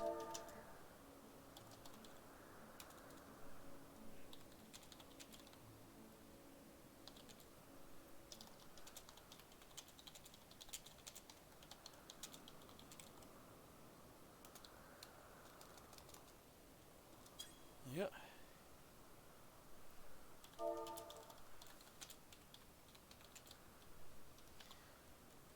As you've seen, our purpose is to improve life on this star, and we have each our own way of approaching that purpose. Familiars too exist for a reason, often a very specific one, and I wonder what you feel about your place in the grand scheme of things. Charmian, perhaps you can provide our friend here with an example of what you mean. Such a nebulous question requires a more recognizable foundation from which to answer. Yes, you're right, of course. We must not skip the journey in our haste to reach the destination. Where to begin? Broadly speaking, we study the wisdom and magics of our forebears and choose our path as our interests and talents begin to crystallize. Even among the observers of anagnoresis, however, Overseer Sockley and I share a similar calling. Again, it may be more beneficial to simply show you what I mean. Please accompany me to the archives in the northwest.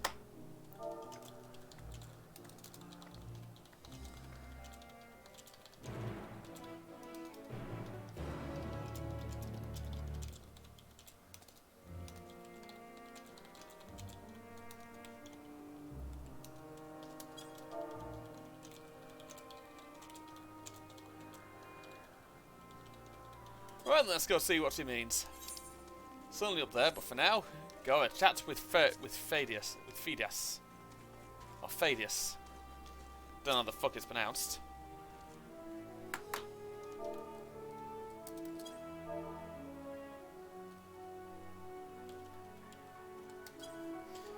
Welcome back, Taylor. Thanks to you, the site has been nicely cleared, and we can release our new creation. It's a species of ambulatory plant, lest you wonder. While these have been popular of late, this one dwarfs the rest. A veritable tree that can use its branches like hands to catch prey. It sets my heart aflutter just thinking about it. My thanks again. If there are any other exciting tasks, I'll be certain to let you know. Ding! Gonna be doing a bit more on Dark Knight yet, I think. Because I'm literally about to hit 88 on Dragoon.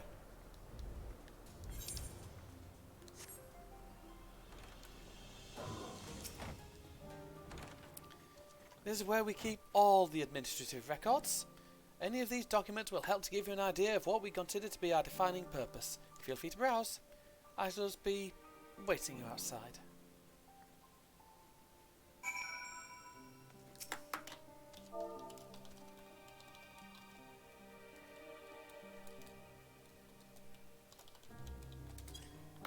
Bookshelf.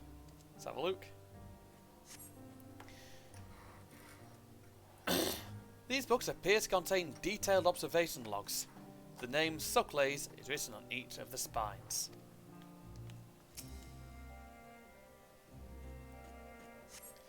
A stack of half-finished observation logs. Judging by the penmanship, the author is someone other than Sucklays.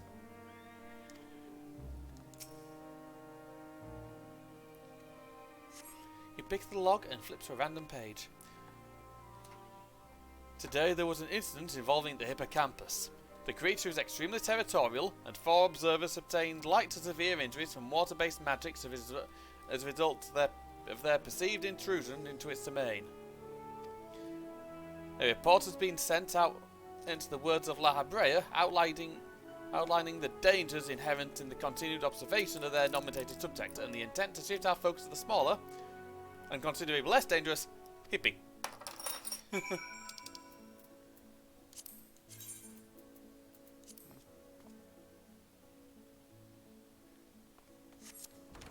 Yeah, that one does look pretty cool. Sorry, an FC mate's been leveling Reaper. Which I will be leveling at some point.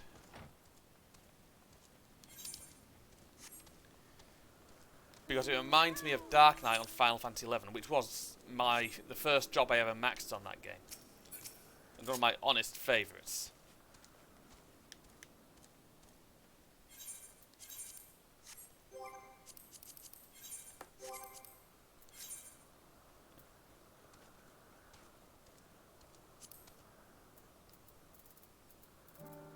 Yep.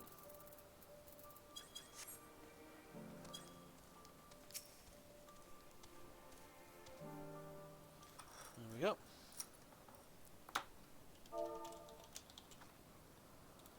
Oh, Taylor, did you find the observation logs enlightening?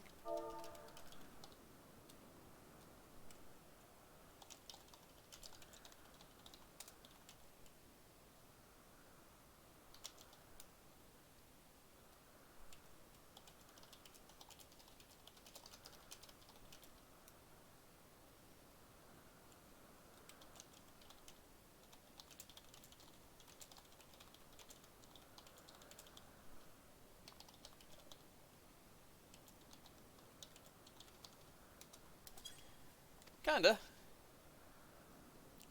Overseer Socrates has built up quite a library, hasn't he?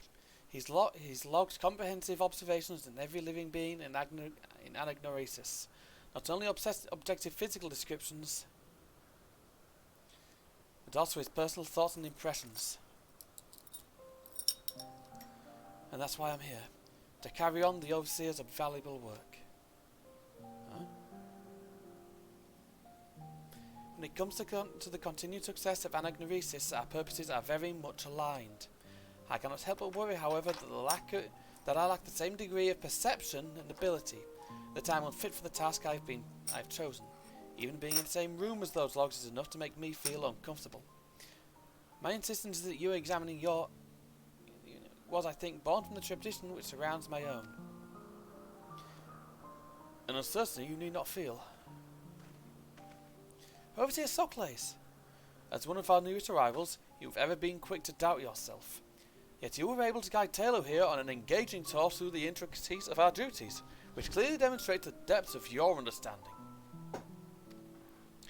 If all I wanted was someone to emulate my work, why, I would simply continue doing it myself. No, the reason I ask you to assume my role is because I believe you can take our projects in new and novel directions. Raising you as a competent successor is the final step of my purpose in life. Do me proud, Carmion. It is your growth, your efforts, which will facilitate my return to the star. I will do my best, Overseer, but don't be in too much of a rush to leave us. There are still so many things they need you to teach me. Speaking of teaching, thank you. Thank you, Taylor, for this wonderful and enriching visit. It's been a pleasure learning about you, not to mention a few things about myself. Yes, you also have my gratitude for the part you've played in training my young colleague. You are welcome to return whenever you wish. No worries.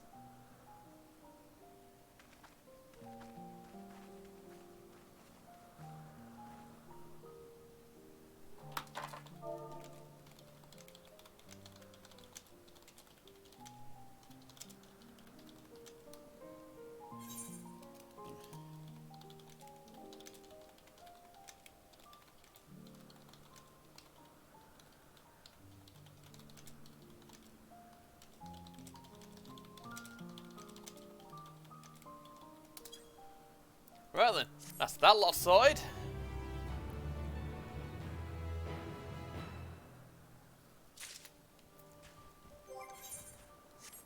Right then. Back over to Hermes, Emmet, and Hythlodaeus. Yep.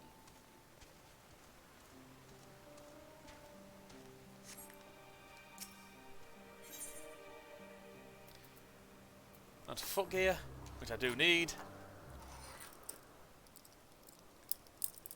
Tell me, Taylor, in the course of watching me, have you learned aught of value?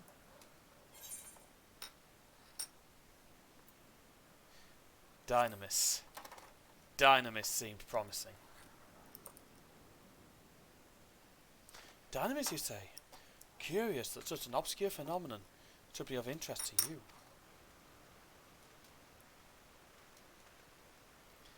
Chief Hermes, what good fortune to find you here? Something the matter? The Lycian, I'm afraid it's done it again. No sooner did it release one for observation than it set upon the nearby Occupites, slaughtering them. Was the creature hungry or somehow provoked? I had just fed them myself, and the Occupites were keeping a wide berth. It is the nature of the Ichthyon, if that is to blame, their innate viciousness. Temperament aside, it's an outstanding creation, perfect in form and function. Though it may not be suited for release, I've no doubt that the Bureau will accept its concept for reservation. In that case, there's no point beside burning the inevitable. Doros will revert them all once the paperwork is in order. Where's the scene of the incident? Just off the path to the 12 Wonders. As you make your way, you should see it on the left. Don't know if Doros is still there, however. Hermes, wait! Hermes, wait!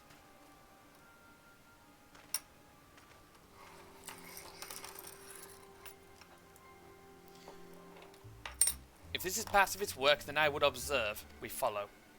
Okay. Might not be a nice sight. And those robes make running difficult.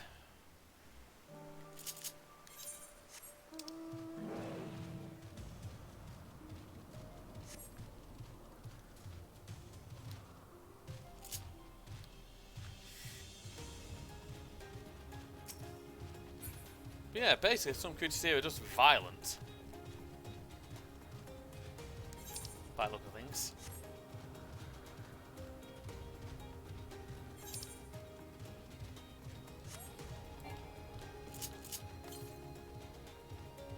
I'm actually going to round up there dead quick. Get the instance now while I can.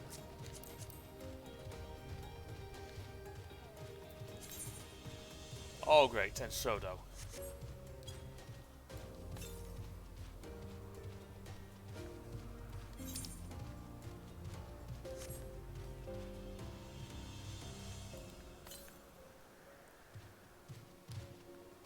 It's up there. And for now, unless there's a warp point somewhere, I've got no way getting up there. I need to bounce it back again, I apologise.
Sorry about that, I am back.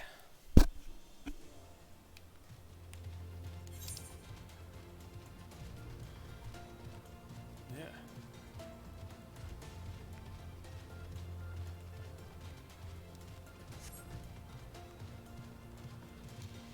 Right then. Let's go over to let's go over to them and see this grisly sight that awaits us. Because it will be pretty fucking grisly, I reckon.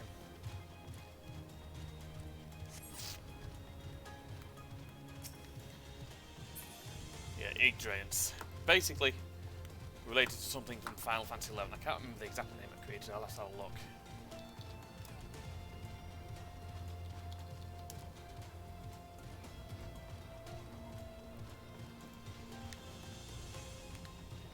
Here we go.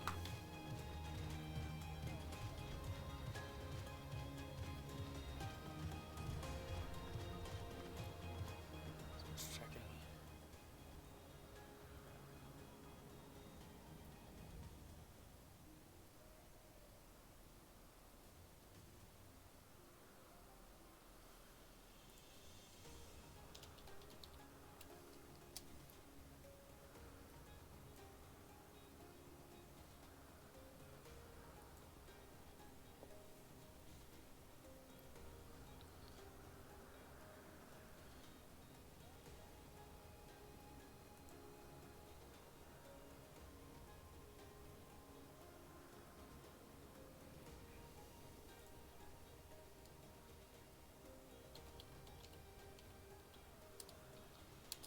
Just 1 second, checking something dead quick.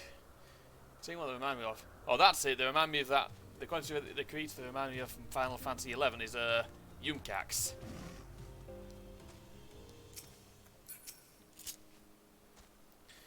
The lacerations and burns are unmistakable. And Ikeon was indeed responsible. The creature is nowhere to be seen. Davros must have taken it away. The man makes his base at 12 Wonders. I shall go and seek him out there. Emitsalk and I will search the area for good measure, just to make sure the Ikeon did not escape. My thanks. Let's meet at the 12 Wonders when you've finished. I'll go on ahead. Please follow with Taylor. Come, come. It's down this path and over the bridge. Alright then. Alright then. Well, I'll just warp over. I've already got it.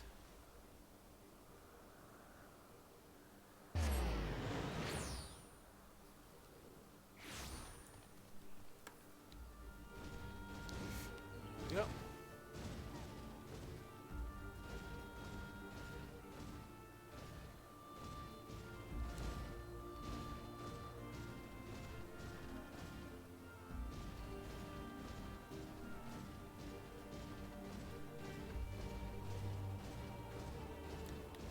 Meteon. There it is, the 12 Wonders. Hermes is looking for Doros. Let's look for Doros too. He's a man with long blonde hair. Think know him when I see him.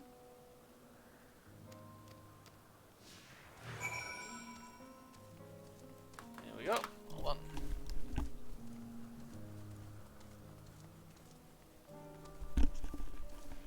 There's a Pegasi. Blonde haired. They're dark haired. Dark haired.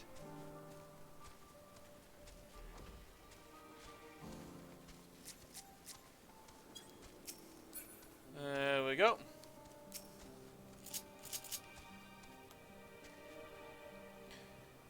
Doros, that's Doros. Well now, if it isn't Meteon, what brings you here? You explaining? Ah, I thought I heard familiar voices. Didn't realise you two decided to help me search for Doros. Thank you. What? You're in charge of the Archaeons, I believe. Where are they now? Out in the field in restraints. Friends as they were, I couldn't return them to Catechisis. When I'd submitted my report, I'd see them reverted without delay. As he says, the beasts are indeed quite ferocious. You're one of the 14. What brings you here? Nothing you need concern yourself with, as you were.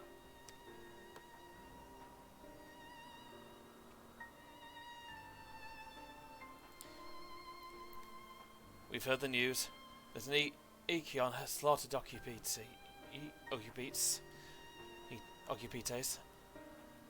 As the observer in charge, you're of the opinion that they are not fit to be released? Aye, I am. Their abnormal aggression and exceptional strength makes for a highly problematic combination. It matters not where they are released. Lycaons would threaten our species, other species, and upset the natural order. I thought it was Ekeons. Could it be that the specimens observed are an outlier? Highly unlikely. We've created a good many of them. All exhibited the same tendencies. Even when we used Kairos to begin with a fresh slate, their behaviour was unchanged. Kairos? A memory reconfiguration system. Chief himself created it. It allows us to erase or alter memories, that we may observe creations in different environmental conditions without needing to remake them from scratch. Oh, quite impressive and potentially dangerous. Depending on the intensity of the etheric emissions, Pastero may wish to have words with you. Rest assured, I've kept all values within prescribed limits, and to prevent misuse, its applications are limited to those authorized by the Chief Overseer. Do not misunderstand. To manipulate a subject's memories is an intrusive act I deeply abhor, but it is still preferable to execution. Come now, Chief, let's not be so melodramatic. What's born of ether is simply being reduced to its original state. I know the distinctions concern you, but we mustn't lose sight of the bigger picture, making rational choices for the sake of a more prosperous star. If a creation cannot be properly studied even with the aid of Kairos, we remake it. If creation is deemed of a detrimental existence, we unmake it. It is all for the greater good and none question the necessity of such routine processes. Sorry. I understand these things, I do. I would never think to unleash a clear and undeniable threat into the world. Yet insignificant though their individual lives may be next to all in creation, it is all the Lycaons have. Before we seal their fates, we owe it to these beings to exhaust all options, to ensure that nothing has been overlooked. If you insist, let me provide you with a full report and we may take it from there.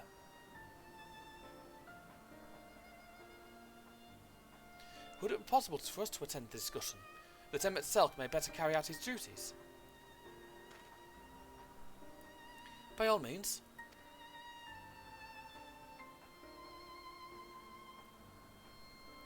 Sorry. Pray show them to the meeting room. Fair enough.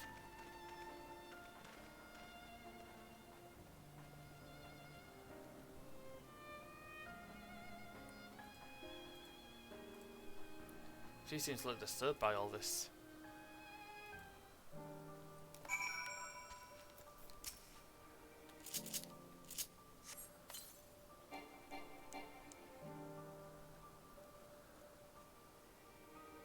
To man, other beings are just things to be used to control, like magic. That's what Hermes told me once. So he's not as nice as he seems.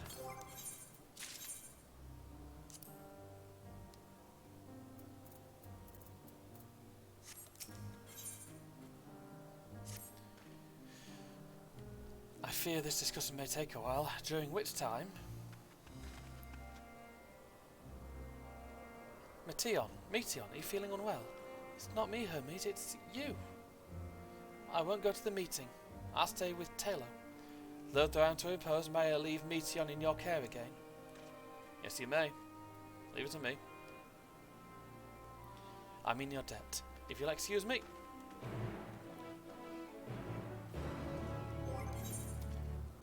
Take saving costs and glamours on these.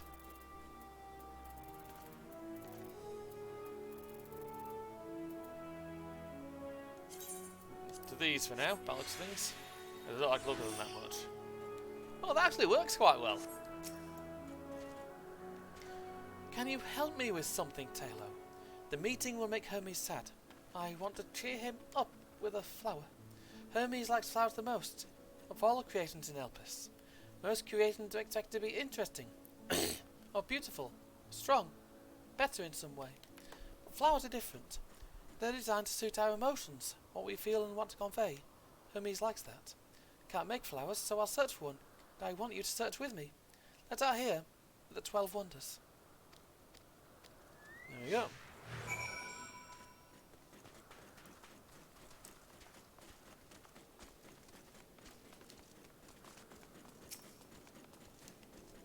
That's one. Purple flowers. There we go. Ooh, so big and bright. I love them. They might be too bright. You had to think of the recipient. That's what Hermes said.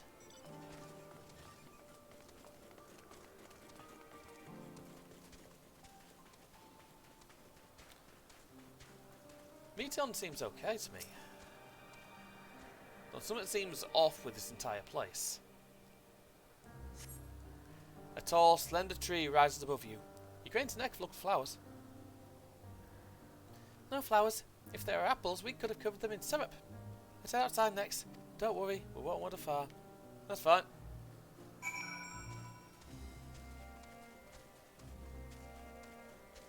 Oh, it's the flower bed.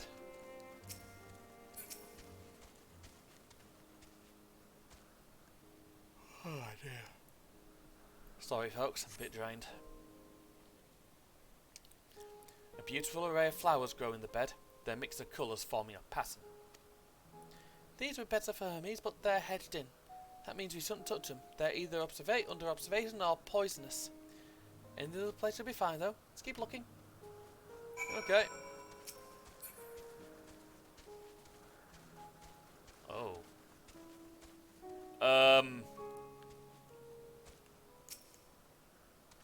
That's a trap. Set on a tall, thin stalk, the odd-shaped flower is mesmerising in its undulations. Oh, Conian! Flower that can move. When Hermes wants looking, it shot seeds at him. Not a good gift, maybe. But you're good, Taylor. Spotting flowers. We'll find some soon. It shot seeds at him.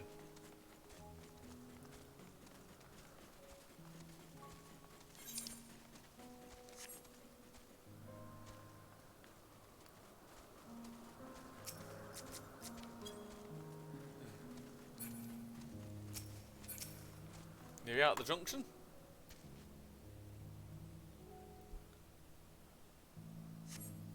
Find nothing promising nearby. At best, common looking grass with some few tiny flowers. Nothing around here. Ah! It's over there, Taylor. Something big. Huge. Oh, gods.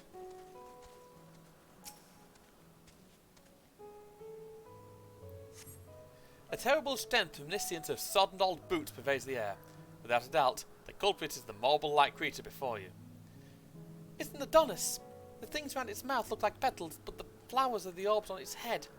When Hermes inspected it, it swallowed him up.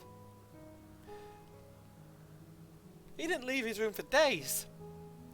What do you think, Taylor? Would you like it? It's probably not the good sort of memory. Don't like this one either. Finding a good flower, it's harder than I thought. Sorry, Taylor, but could we research a little more? Maybe as far as the fields over there? I'll pick something after that, I promise.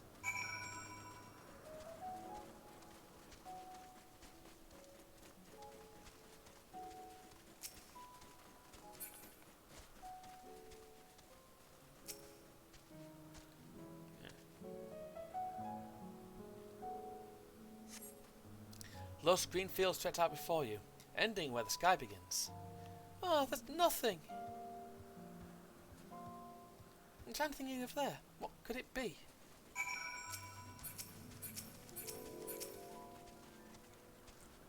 Hello?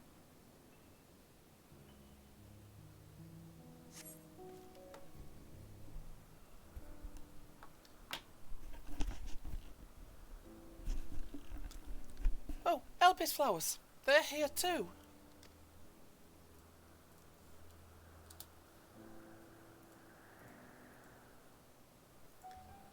Hermes likes and dislikes them at the same time.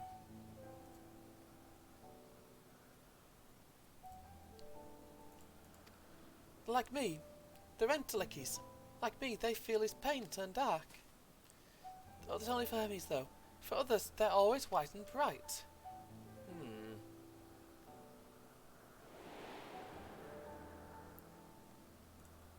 I have a little familiarity with these.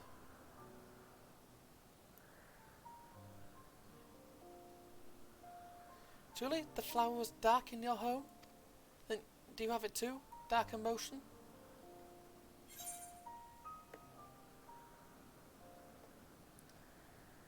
None the pain and sorrow of loss. I see.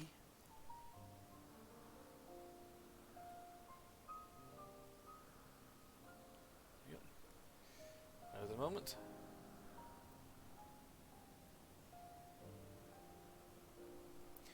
Hermes has known the same. The feeling that a part of you is gone, again and again, but no one notices. Please, Taylor, won't you lend it to me, your pain and sorrow? I want you to make the flower dark in front of Hermes. He has been in dark places. He has been in a dark place. And before he created me, he needs to know that he isn't there alone, that others have had too. I know. Truly, you'll do it? Yep.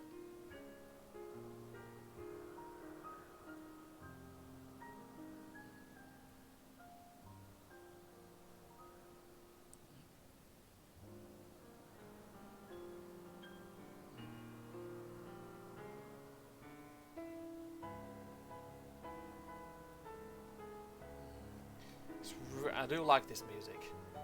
The Amarot theme.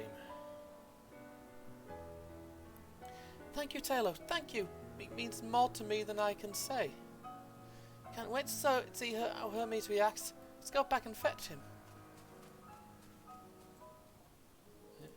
They don't like Azem. How are you capable of such things? Long story.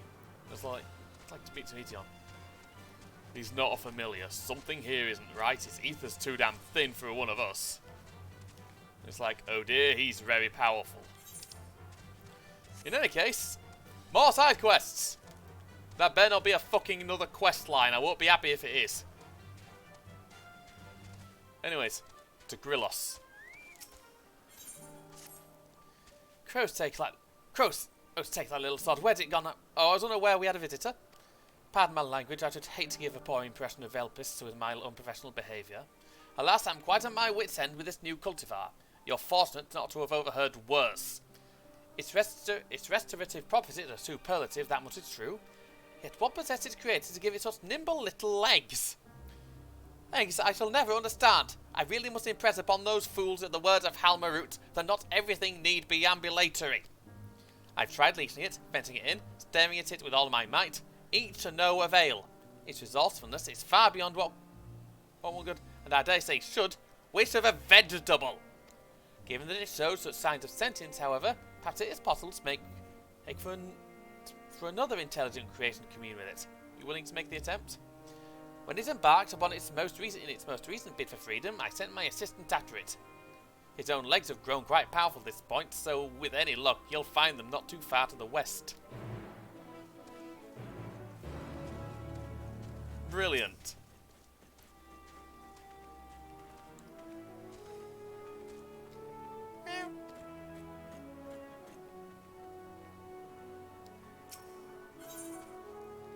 You and the Iluros. My, what a familiar essence you have. Like that of a familiar, if I'm familiar with the concept. But that was meant no more fun. Oh, it's my little joke, was it? Oh, it's my little joke. Taylor, was it? I'm Hippothe. Sorry. Yes, we're getting to that. Taylor, say hello to our familiar friend here. She's an Aluros. The Aluroi are one of our newest creations, highly attuned to abnormalities in their environment. If it's in danger, they'll sound the alarm. By which I mean mule loudly. Though we do our best to observe all our creations, Elpis is simply too large to maintain a constant vigil over each and every temperamental species. A more efficient means of detecting conflict between creatures put in order. Thus have I taken this Iluros under my wing to further develop her capabilities in this area. And she does enjoy our little walks. This evening we are testing her ability to pinpoint sites of conflict. Would you like to observe? Do me to tell her that the task has begun and she'll do her utmost to locate disruptive creatures. Please do subdue any unruly suspects once you've found them. Can't have beasts running amok. Right then, get this last side quest and then get on with that one, because it's pretty much, that's going to be pretty quick. Right, travel, ether currents. Got half of them here and half of them here.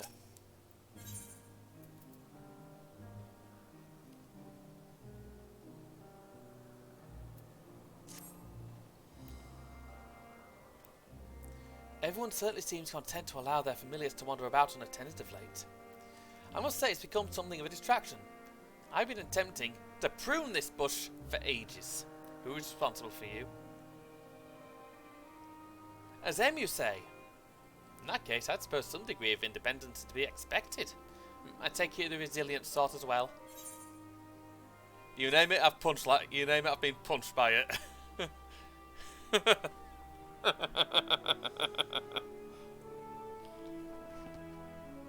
See, this is why Taylor and V are quite similar. They're both fucking mercenary. Well, the Warrior of Light and V are quite similar. They're both fucking mercenaries. It's wonderful to hear. The acantha population around the Wonders is in need of culling, you see. The appropriate number of specimens has been moved to the Hungering Gardens, a far more suitable habitat, but the remainder need be cut down ere they'll harm the local environment. You can attract one by tossing this nectar water to the wind. The beacon to the northeast should be a suitably breezy location if memory serves. Oh, brilliant.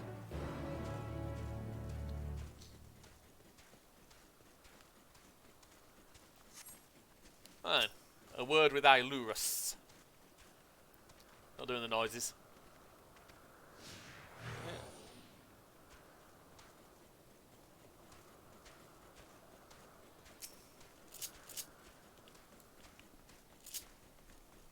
So it just helps me keep focus on where they are.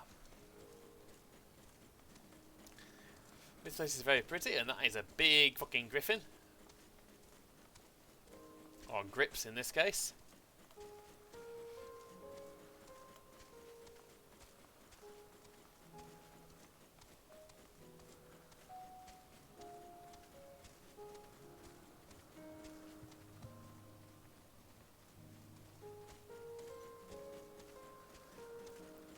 Oh, those two are going to be in a fight.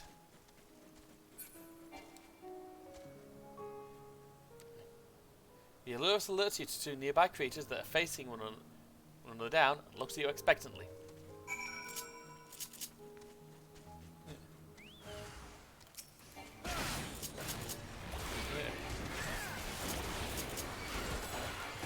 Yeah. Brilliant. They're not all that strong, luckily.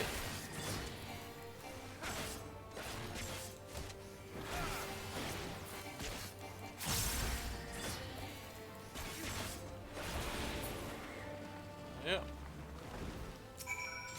That's two of them.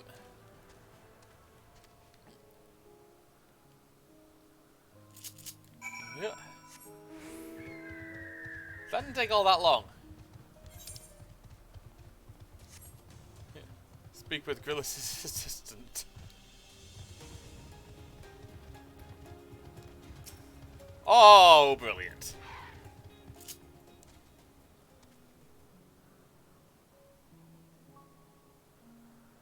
I don't know how to pronounce that. Seriously, don't speak that. What the fuck?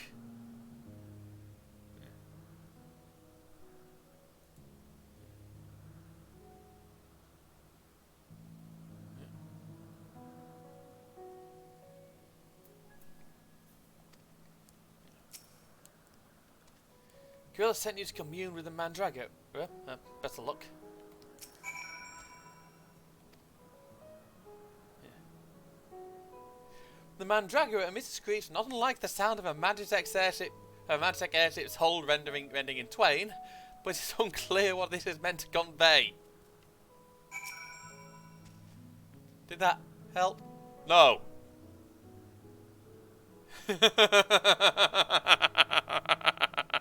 Like, did that help? No. Meant to sound like some like a big thing breaking in half. I've got no idea what, and I've got no idea what that means. So even its fellow creations cannot understand it. What a pity. Granted, I did suspect its vocal organ was unique. Huh. If you look at the same form, that may be less of an obstacle. You took the same form, that may be less of an obstacle. Though I am admittedly unversed in the original design specifications, I should have little difficulty transforming you into its mirror. Shall we ever go? Wonderful. Now stand still.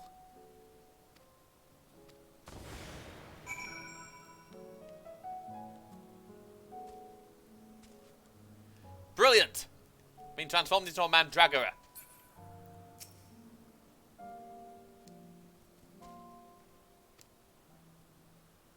If anything, you understand even less than you did before. What was that? One moment, please. Pardon me, I had not the slightest idea of what you were saying. Would you mind repeating that? Got no idea what the fuck it's on about. Foiled again. Nevertheless, we've gained valuable data. Lads, please inform Grillos that it may be some time before I return.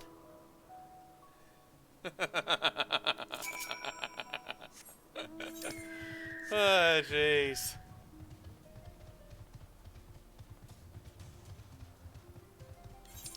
Bloody mandragoras.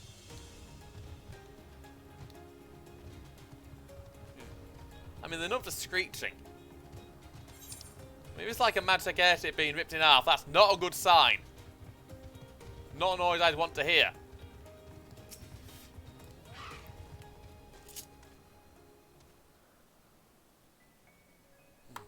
Judging by the breeze, this must be the location Clovis mentioned. Crafting the nectarwort here ought to attract an acanther or two.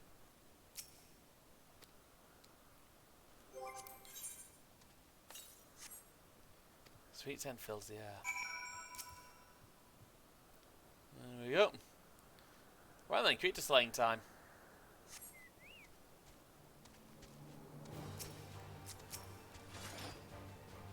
It's one of these fucking things. Yeah. Yeah.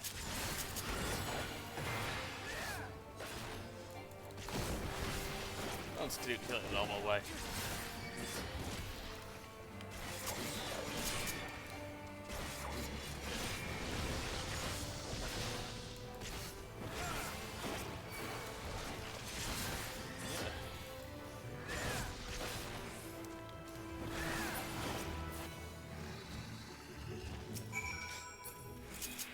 Well, that's that dealt with. Those 3 side quests were relatively painless. Like Lord of the Star, where there were about fucking 20.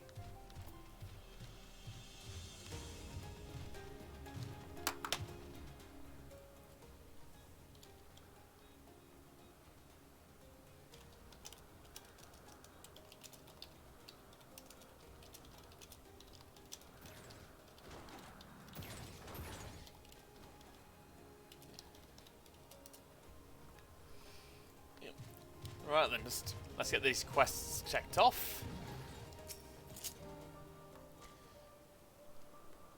She seems quite content, but in the name of science, what were the results?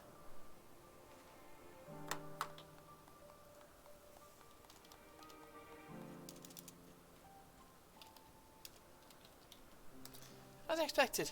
Well done, little one. Magnificent creatures, the both of you.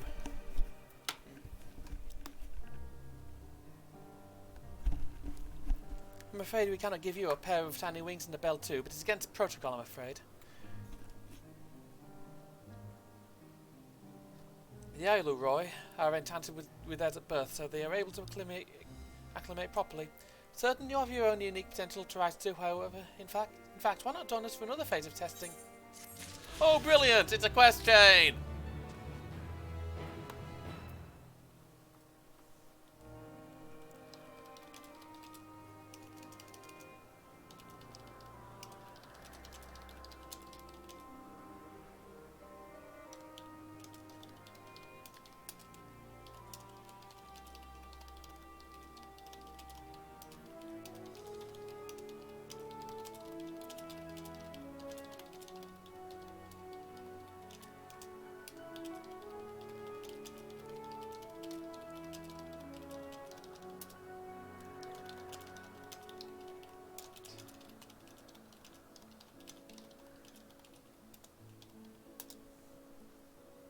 Yup.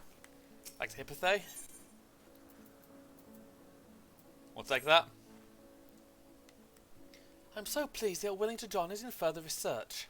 Thus far, you've noticed this Aloroy's respond to stimuli. However, the Aloroy have one more very special capability. And you're curious? You'll be pleased to know that I'd expect as to one additional Aloros to fly about the 12 wonders then. If it is working design, the phenomenon to be clearly observable.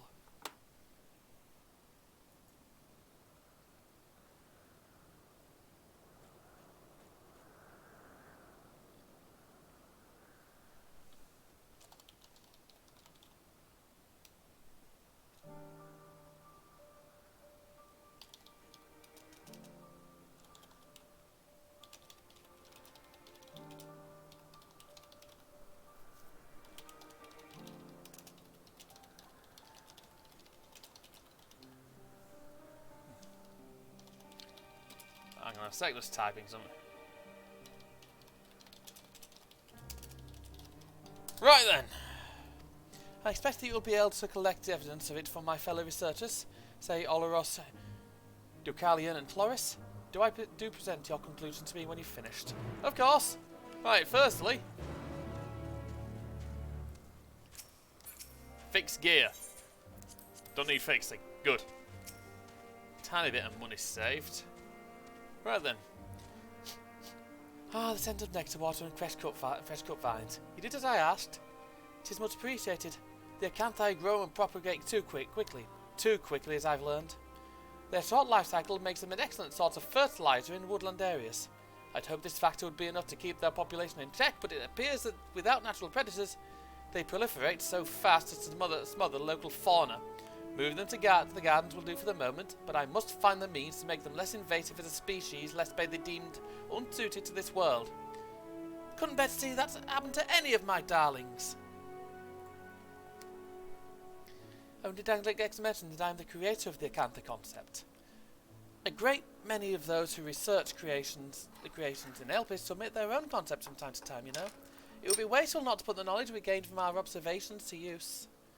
Does this wasteful to allow my darling to be sent to Lathe? I will make the concept work, I promise you that. Yeah.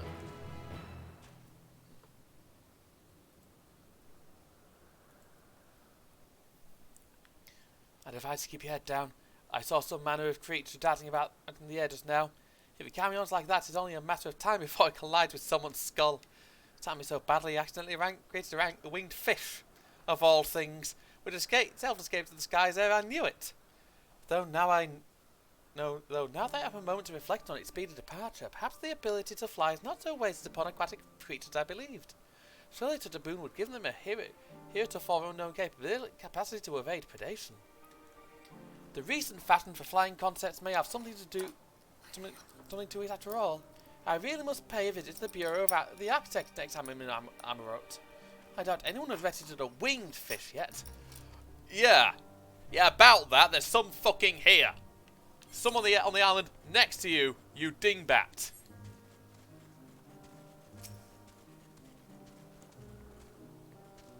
Tiny winged creature? Do you refer to Hippothe's familiars perchance? Did see it not too long ago. I know not where it's gone off to, I forget to say. I would assist in your search, but I must put brush to parchment before I forget what I meant to write. Outside of my observational duties, I have been labouring over a treatise on aquatic flora, you see. Yet rereading my work a moment ago, I was suddenly struck with how trying my conclusion sounds. I believe I know how precisely how to strengthen it, however. I dare say even Halmarut shall be impressed with my insight. Oh, look, so she's an L tribe one. With a pair of bunny ears.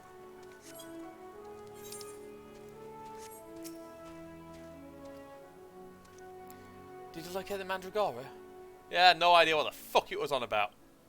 Seemingly incapable of comprehensible communication, is it? Perhaps its degree of intelligence bears further scrutiny. Of course, if upon further observation it is deemed sentient, it will be the subject to even greater scrutiny to ensure that it can be safely let loose. To understand each creation in all its aspects and conclusively prove it beneficial or detrimental to the star, So it is our duty and burden as researchers. At least we can say that. At least we can say with certainty that its legs work. Yeah, we can. Now I've been slapped with another fucking quest chain. Sorry, Meteon sweetheart, I've got to deal with this lot first.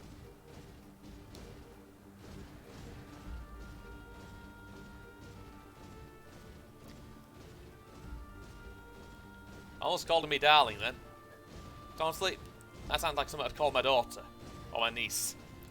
I ain't calling a random little girl who've only just met me darling. Sweetheart maybe, because that's what I call them at work. Giving little pet names keeps them off your back a bit.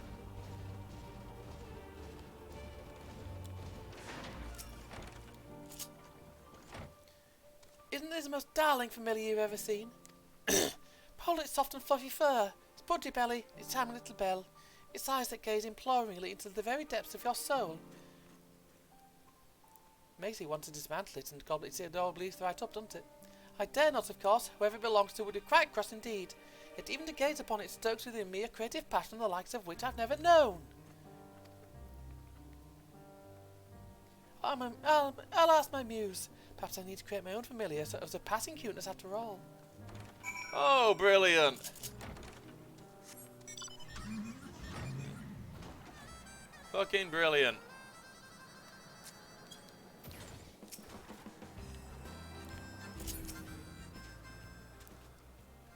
I see you've spoken to everyone, and what are your findings? Exactly right. The Illuroi bless those they meet with inspiration. After all, we are at our best and our brightest when our hearts are at ease. With clarity of thought and faith in ourselves, we can do anything. What could possibly quell inner turmoil so well as a lovable creature like this? It seems duty calls. She senses another irregularity. Off you go then, dear girl. With today's results, the Illuros concept will be approved in no time. I'm truly fortunate to have such wonderful familiars to work with, yourself included, of course. Oh good, so it's not a long quest chain.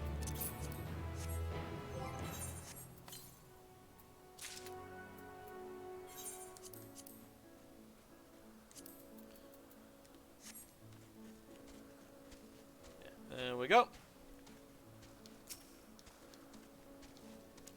And over to Meteon. Feed Jim again. Seems like they're still talking. Let's wait till they're finished. Alright then, might take them a few minutes. Oh, and it's gotten dark while we've been fucking waiting. Wonderful.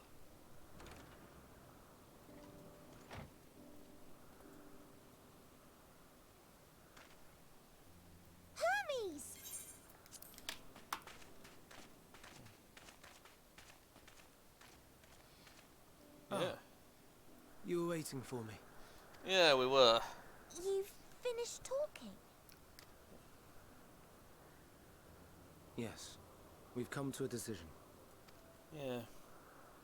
My thanks for keeping Meteon company. No worries. Emet-Selch and Hythlodaeus have already retired to their rooms. Oh. There is room for you too, if you would follow me. Alright. Wait! I want to show you something first. Oh.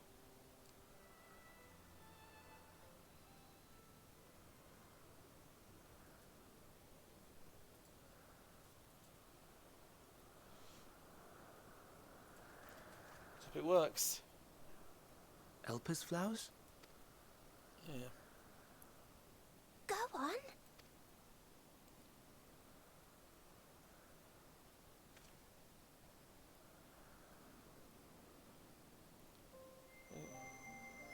Oh.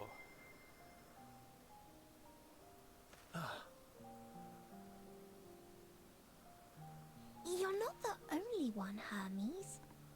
Others feel sad too. You're not alone. Oh. I see Meteon has shared much with you. Yes, yes.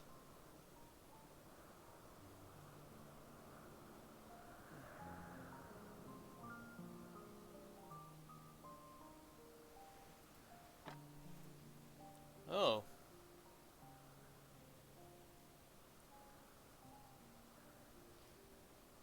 May we talk a moment? Alright.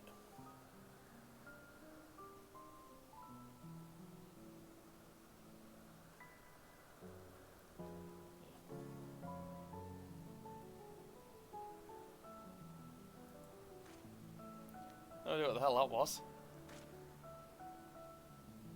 I do not think it wrong that we live for the star, that we strive to make it a better place. And yet, in carrying out my duties here, there are times when I am plagued by doubt. It happens. Do you recall what Hythlodaeus said when we first spoke of my nomination? Death Yep.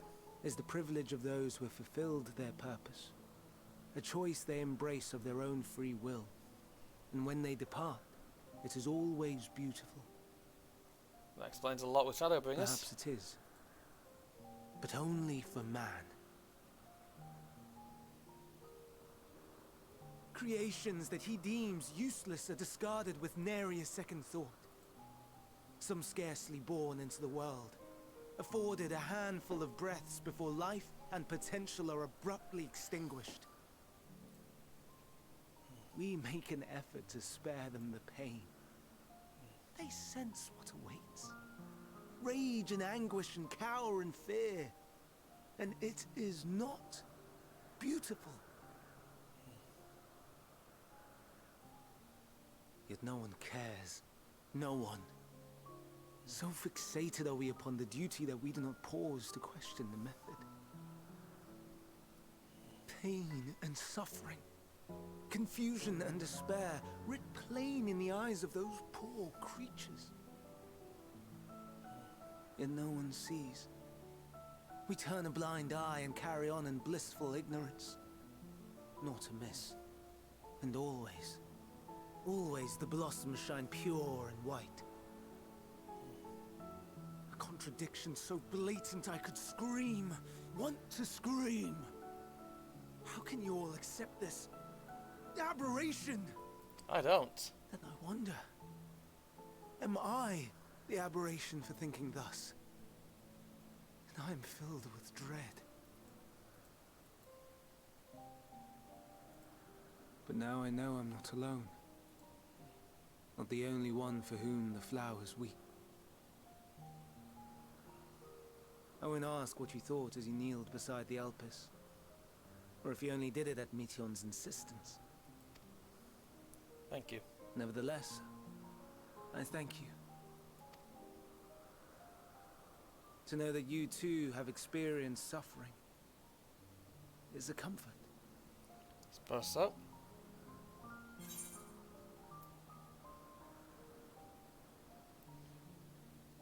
Oh, I could tell you all about suffering. Done my fair share. Lest you misunderstand, I derive no pleasure from your pain. It's just the fact that you are still here in spite of your suffering gives me heart. Yep.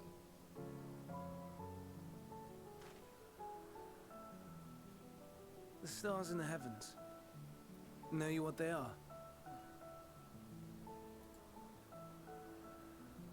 Though it is too far to tell, each glittering light could be a world not unlike Aetheris. A world filled with life. So many stars, so many lives. For us, there may be no higher purpose than to live for our world. But what of the other living beings out there? Like the idea of playing What gods. is it that gives their lives meaning? That drives them day after day after day? To pose that question to our undiscovered cousins, I created beings of Dynamis, who can traverse the vast emptiness between the stars. Meteon and her sisters. Aye, sisters. She has a great many of them, and they have already departed on their journey, traveling to one star and then the next in search of life. As one might expect, exploration on such a grand scale is rife with difficulties, and thus far I've naught to show for it. But I have faith that we will make some manner of discovery ere long. And when we do, I should be glad to share our findings with you, in gratitude for your kindness. No worries.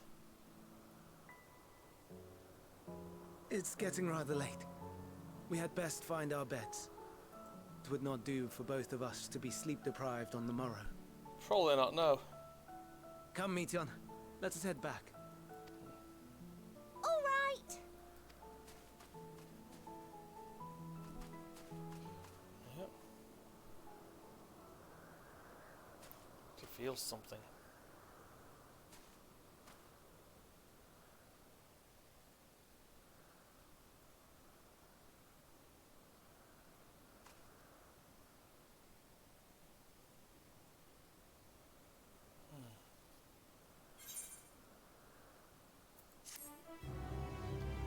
There we go.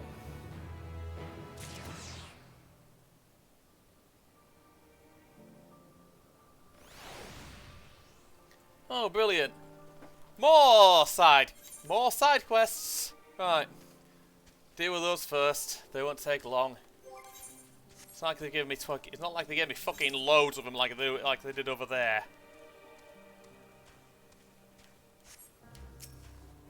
Hyrax. Oh, you're as familiar, are you not? I pose to you a question. Imagine an object you truly desire lies before you. What do you do? Take it. I see. It's rumoured you do show a glimmer of intelligence. Avarice is a mark of sentience, you know. Speaking of which, my pot of nectar has recently gone missing, along with the nymphi I was observing. We welcome this confirmation of their intelligences. They aren't meant to eat all of that at once. Of course, in the pursuit of them, they will like us hide, not for fear of reprisal, while they devour a lot. However, they may respond if a fellow familiar expectedly doubts that so much nectar truly belongs to them. Take the meaning. Oh, brilliant! Fortified enclosures. That would be dreadful to fall involved. Oh, if only there was someone who... Ah, you have impeccable timing, my friend. I'm in need of a bit of assistance, you see. Do you even have any money? Oh, of course I do.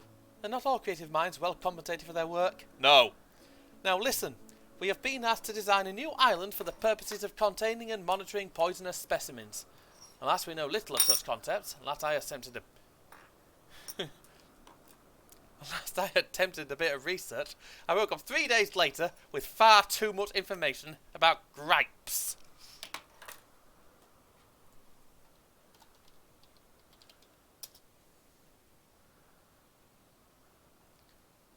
I'm going to look that word up.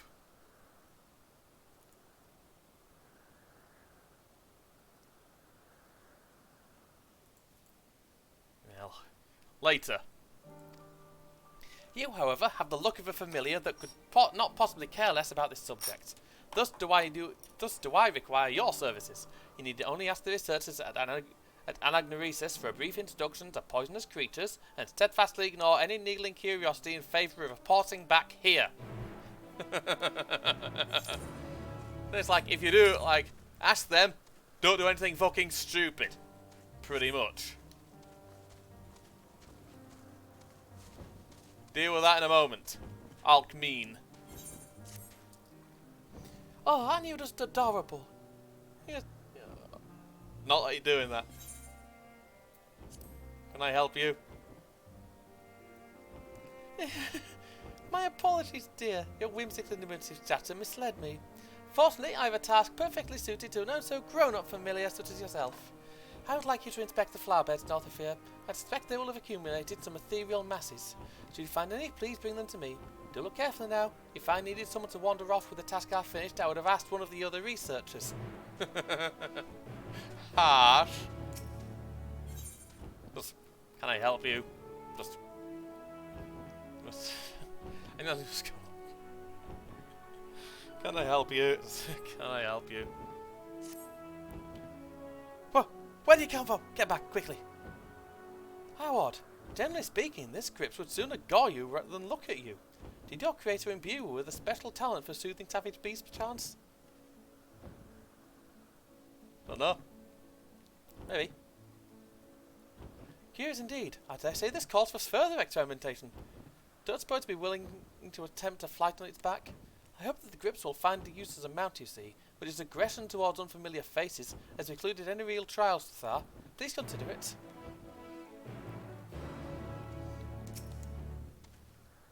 You are willing to ride the grips? Splendid. We can begin immediately, assuming you have your preferred riding trousers on. You? And your trousers? Ready to ride the grips? Yes. Oh, hello. Where are we going?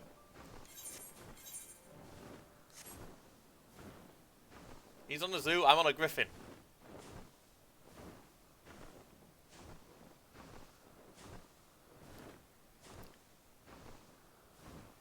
It does seem like a little tour. The both of you have wonderful relaxed riding postures. What say you to a little tour of Elpis? Okay, why not? I can just sit back and relax while I do this.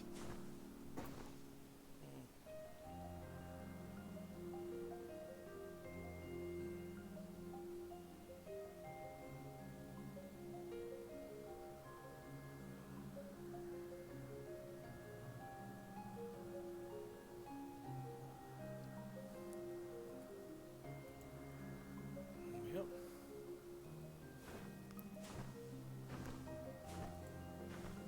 Oh.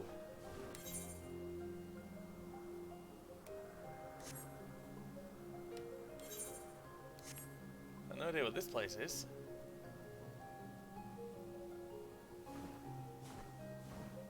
Oh. Note Ferion's beauty is ever striking. Note the blossoms which change according to Elpis' seasons and ethereal balance. A true masterwork. The grip seems quite content. Result of the flower's sweet perfume and your masterful handling, no doubt.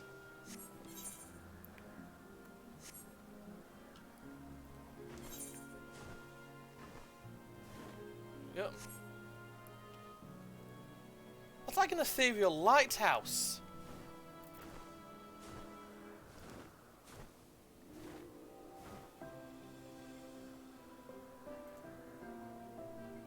Yep.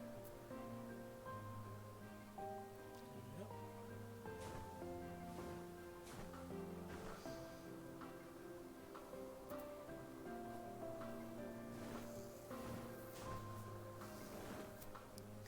Those beacons are crucial to our operations here in Elpis and make convenient loadouts of flying specimens under observation. So, successful concepts sight them from a distance and can approach without hesitation. The Grips has passed that test with flying colours. Let's return to solid ground.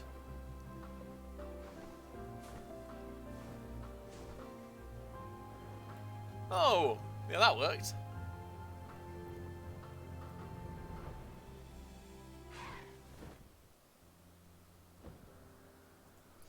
An elegant landing. Another mark in favour of the Grip's utility as a mount.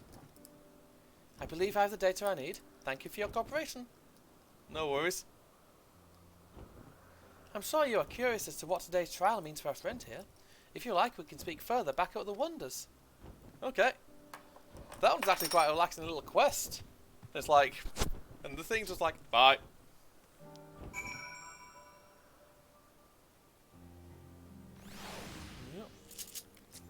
You know, get away from shock mall there, even though it's just a B rank. And that leaves me, convenient enough, next to the flower beds.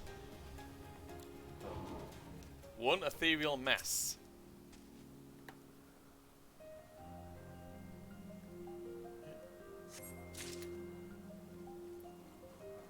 There we go.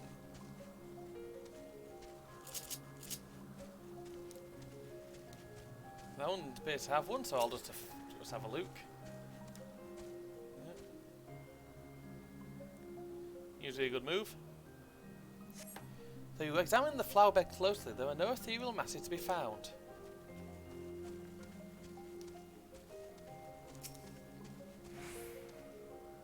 There we go. There we go. That's those two dealt with. Here I'm on an entirely different, this time a white griffin. Did you scrutinise every corner of the beds? Found these. As expected, masses of earthen aspect. The gardens of the 12 wonders reflect the balance of dynamic and stagnant ether of all 6 aspects. An excess of activity in a single aspect leads to this type of agglomeration. It is our way of bearing fruit, so to speak. Beautiful as that may sound, ethereal masses indicate that we must adjust the ethereal balance and elpis to maintain an ideal environment. Not for you to worry your dear little lad about, of course. So automatic is as simple as breathing for us. Run along now. She squealed when she saw me. Welcome back. You please know that based on these results, I am confident the grips can be trained to become the perfect mount. Scorned and familiar or clumsy hands, yes, but so long as it trusts its rider, it serves him incomparably. Given Hermes' own expertise, flying creatures are always subject to immense scrutiny before approval. Even so, I have no doubt that our proud friend will pass muster. Oh, good. Like, you just got to train it personally. Well then, one over here and the rest are over there.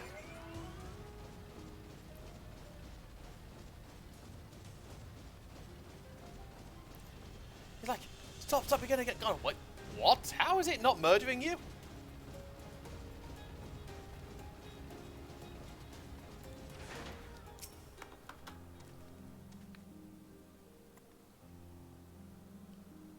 It's a fucking beaver.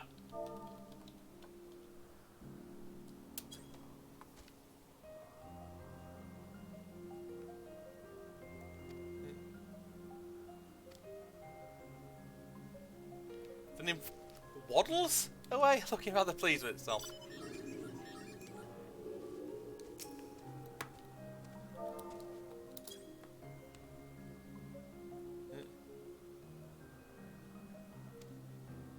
The nymph waddles away, but not before you catch a strong whiff of nectar.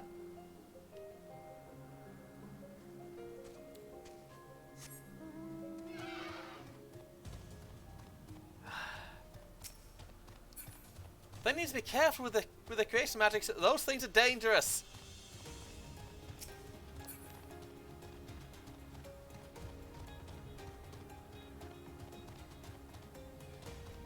There we go. There's the last one.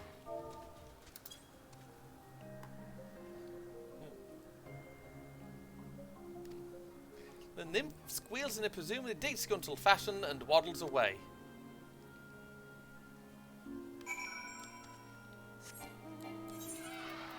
Meanwhile, back to anagnoresis.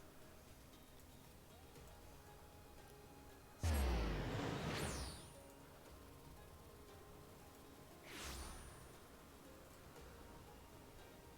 we go.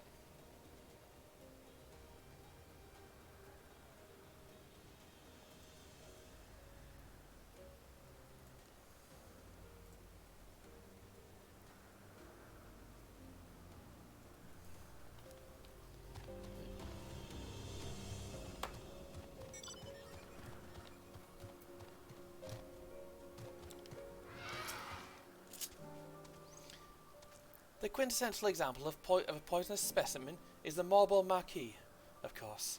Never was a creation so foul, so pungent, hence the name. Indeed, the concept has lately been adjusted to prevent any further accidents. But the Marquis, oh the Marquis, it blinds the eyes and paralyzes the body, even as the mind desires nothing so much as to vomit continually to purge its stench. Why did they ever make that thing? Just, why did they make this? It's just like, why the fuck did they make it? He was soliciting ideas for an isle of poisonous concepts. In that case, you might ask after the new cultivar from the Chthonic Horns. Told it bears poison fruit. Yeah. Yeah, there's some more things like Kelpie and somewhere else. As long as it doesn't wind up like fucking absolute virtue. Yeah. It appears to have moss growing on its head. Poisonous creatures? Why, there's one right here. As you can see, its skin is translucent. The body within is, shall we say, squishy. Fortunately for it, those bountiful sleeve-like appendages conceal countless minute stinging darts. Most of the creatures cannot so much as touch it, let alone devour it. It would be fascinating to see how it fares against non-aquatic concepts. Ooh, perhaps it could even fly, should a light enough gas be incorporated into the membrane. You've learned a disturbing fact about stinging invertebrates.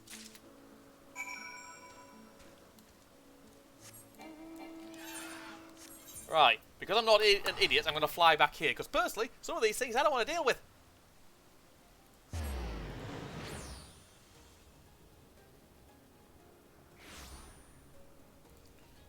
Right then.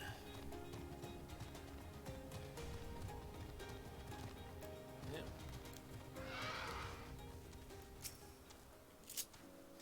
You returned, but where are my nymphi? You should probably forget about those. What in the world are you talking about? Come now, tell me what you saw. Spare no detail, I'm a professional. Strange brown-furred creatures that waddled. My nymphi were bright and winged and... Oh no. No, that's absurd.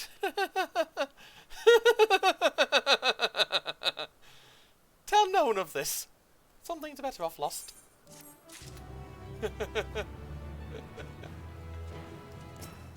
He's like, no one learnt of this, okay?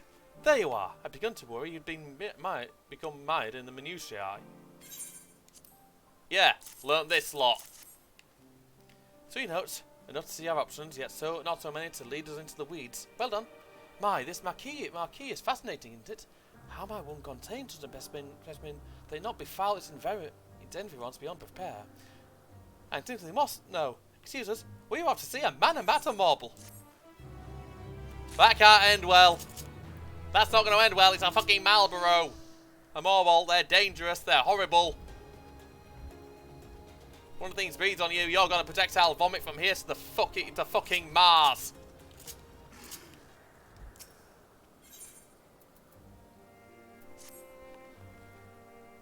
A not too brief interlude, perhaps, but it's time I attend my next task. As Emmett, Selk and Teslodius are aware, we reached a verdict regarding the fate of the Lycaons. 7 were created for observation, and all 7 must be unmade. Doros has followed the correct protocols, and as chief overseer, I can find no fault in his judgment. The Lycaons would disrupt the natural order, ravaging and consuming other species until they themselves starve and perish. They cannot be released into the wild, and they cannot be allowed to remain here in Elpis.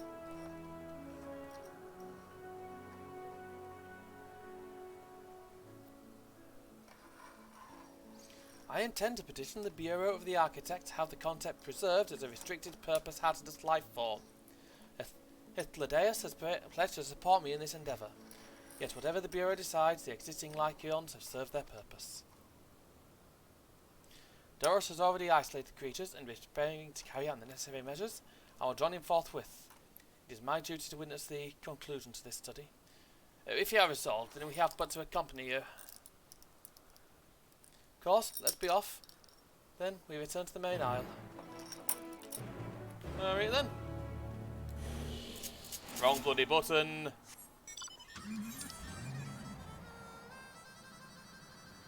Now to drive over.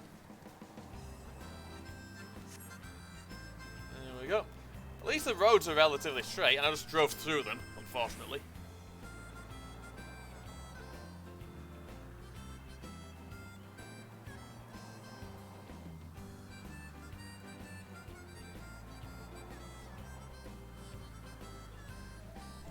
There we go.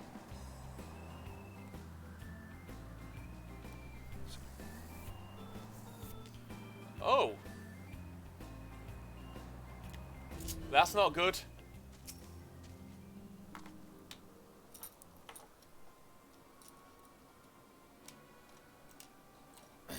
Dot, are you hurt? What happened here? It caught me off guard. I then bound to the ethereal shackles, but they became frenzied, even more so than usual, and broke free. I was able to stop 4. The other 3 escaped. Giant bloody wolves. I see. 2 of them are taken to the air above the 12 Wonders.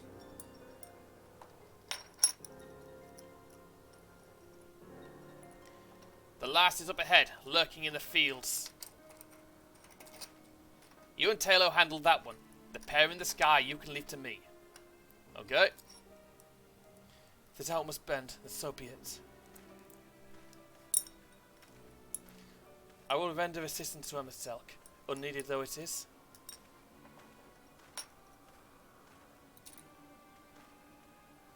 Meteon, you are to stay here with Doros. But Hermes! The Lycaons must be reverted. I would spare you their pain, and mine. This is my burden, not yours. But if you're intent on helping, then please follow my lead.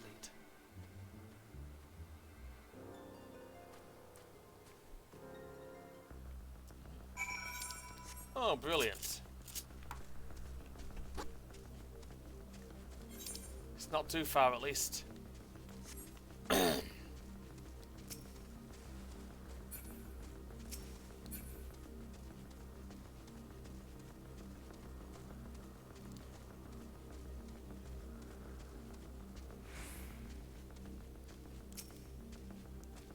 appreciate help and lament that it is necessary.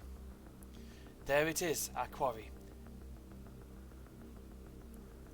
Well within striking distance at present, but if it feels threatened, it may well flee beyond our reach. Here's my plan. You will approach slowly in full view and draw the Lycaon's attention. Now I warn you, its ability to refire is temperament. When it spots you, it will unleash orbs of flame. But fear not, by my measure you are more than equal to the task. Withstand the onslaught for a few brief moments that will give me time to catch it unawares. Ready? Then let us begin.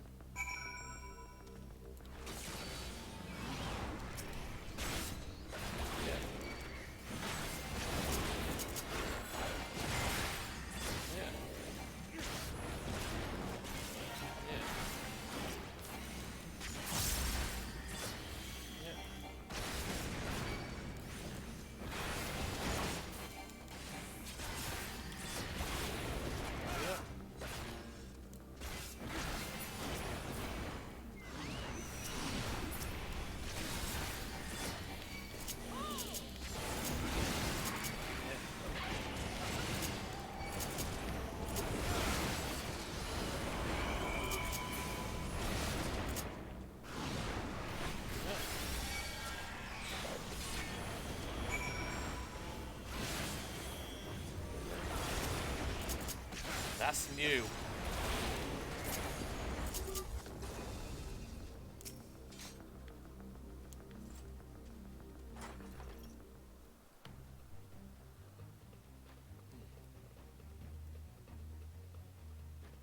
Now.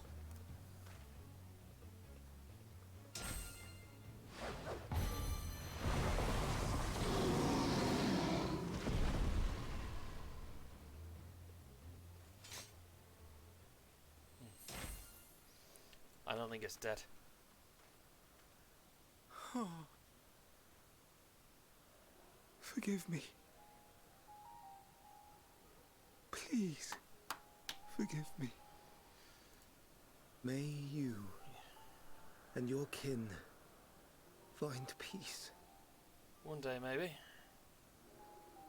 Wherever your souls may drift in the underworld, may you find tranquil seas.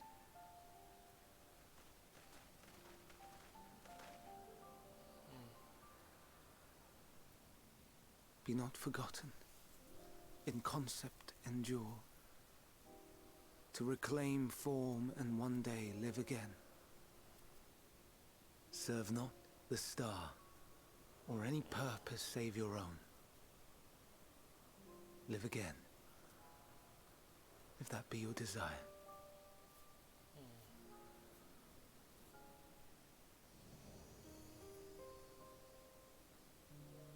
Hate, if that be your want.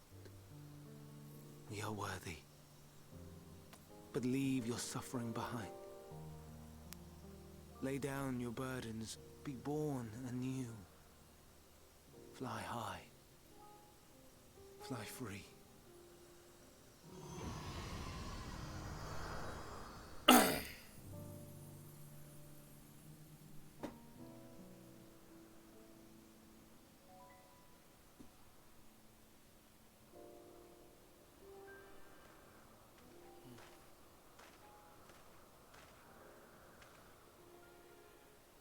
Join the convocation, Hermes.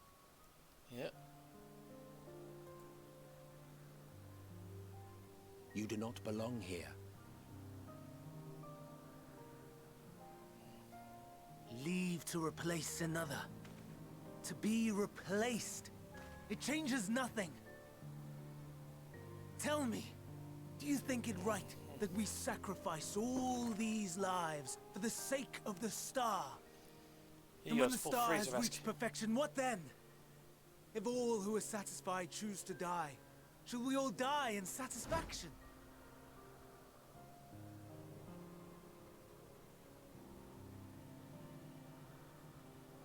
You I do not know.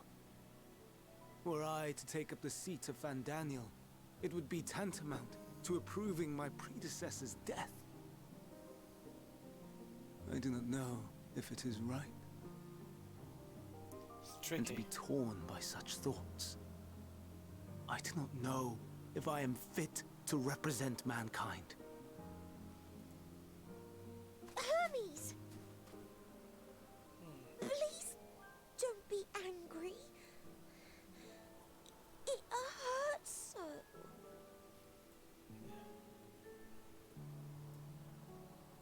Forgive me. If you would still consider me in spite of everything, I beg some time to gather my thoughts. Meanwhile, Hythlodaeus, I fear I must trouble you to attend to the others.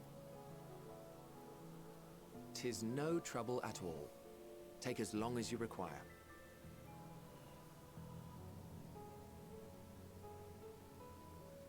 And you, my friend, I pray you find that which you seek.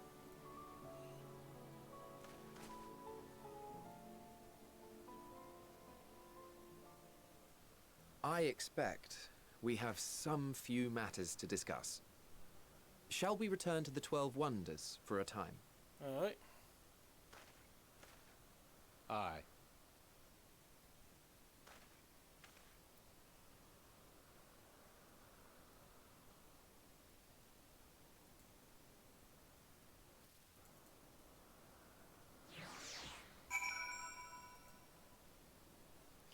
Right then.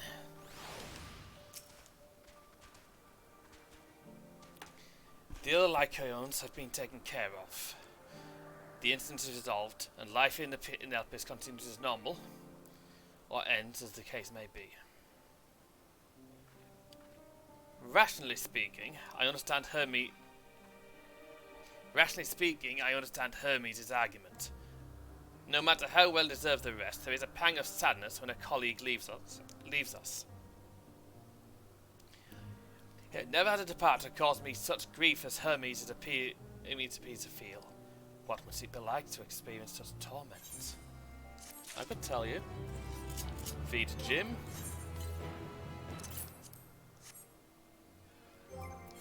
Use that.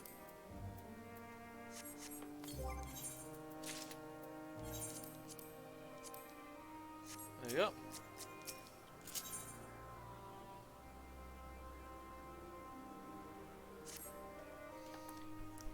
Where to now?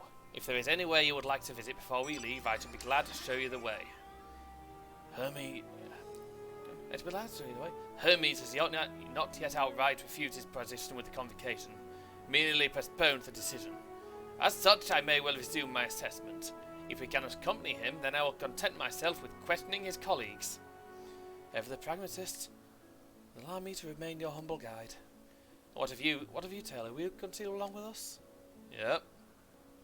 Wonderful. Our fellowship travels on unbroken. I say we explore another part of Elpis, and see what new encounters there are ever to be had. If you follow me, we will first head back towards Anagnoresis. Alright.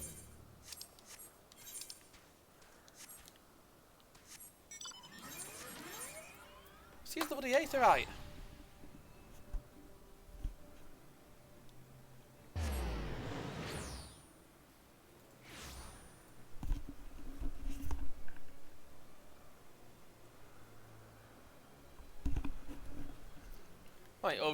Right, back over to Hitlerdeus.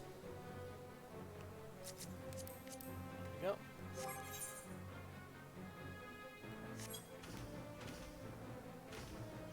Swap back to me glams when I can.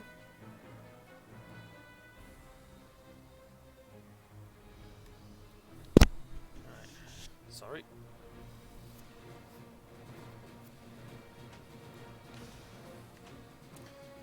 And they're over here.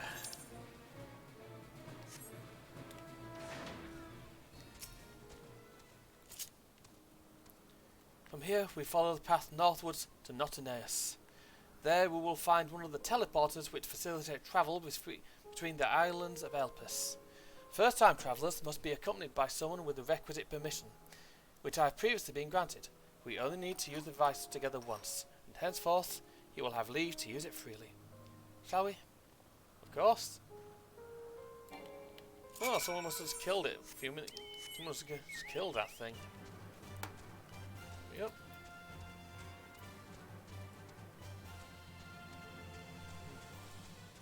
Yep. Yep.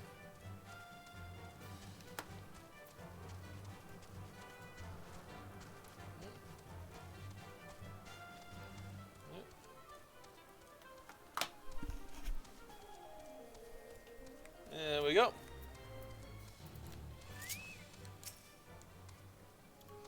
Here we are, Notaneus. This teleporter will take us to Calimilios Zephyros, the western island. That's it right there, looming large over us. Take this way and we can soon admire the view from above. Oh, good.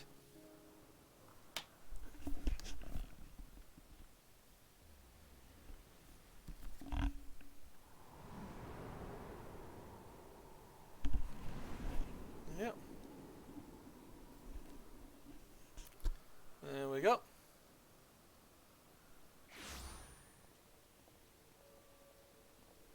I present to you Calimelios Zephyros. Oh. Here you will find a number of testing facilities, as well as the observation hub of Poiton Oikos.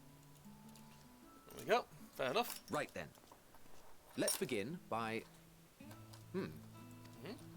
What's up? Well, well. An Arraius.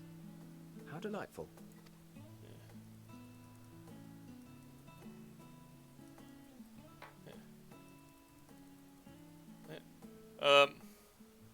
And what, pray tell, is that? Big.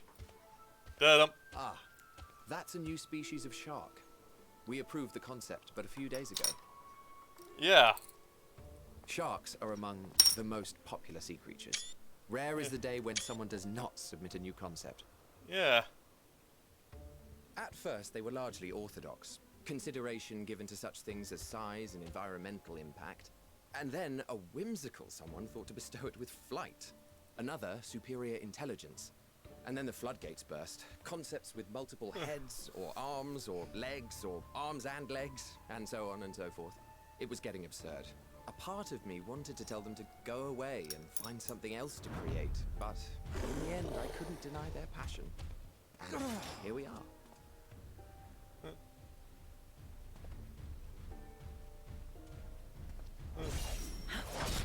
What the fuck was that?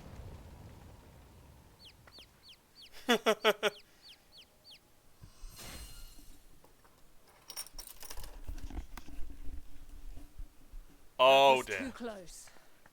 Are you unharmed? Oh shit. Well now, if it isn't a pair of familiar faces. Oh dear. That we should meet you here. Vanar. Oh dear. Well, that explains a mask. As I mentioned earlier, Yeah. the better part of the convocation holds that when we retire is when we return to the star. Yeah, I heard. Well, She is not among said majority. Even after stepping down, she carries on with her work. Yep. Vanar is her name, and she is the previous Azem. Oh, shit. Didn't actually know that. It has been a while, Hythlodaeus. You look well. Less so, Emmet Selk. I dare say the lines upon your brow have both deepened and doubled in number. A Yeesh. shame for one so young. You must make an effort to frown less often. She's just putting his balls. Easier said than done, thanks to your unruly successor. How is he, if I may ask? Incorrigible as ever. Rushed headlong into a volcano on the brink of eruption just the other day. I should be glad to share the tale in its entirety later, if you're so inclined. Oh, you know I am. Now then, you are? Oh. She can see.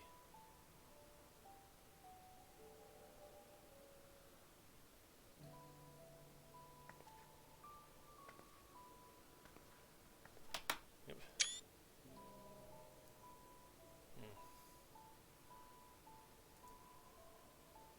I say, have you perchance come from the future? How the fuck did you figure that out? I do not believe we have ever met, yet I sense my magic upon you. Oh. Therefore, if I wove the enchantment, I could only have done so at a later point in time. Oh. What manner of magic is this, if I may ask? Fucking a traveler's powerful. ward, of course. It prevents the corruption of one's ether. That's what it's called then. Does it protect you from Enthrallment from primals by any chance? Primals, you say? Yeah. But I'm not familiar with such beings. But if they enthrall by warping the balance of ether, then yes, the magic would afford you a measure of protection. So it's not temporary? I gather from your question that you are not ignorant to its presence. No, I'm not. Hold on. From the future? That's absurd.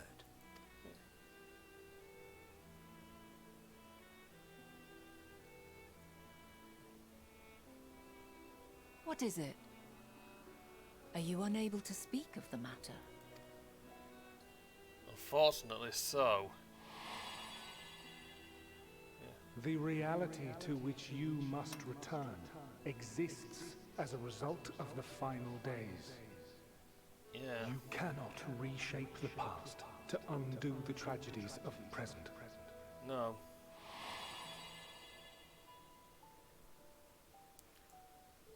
I can't say. I'd fuck up the future. My future, at least.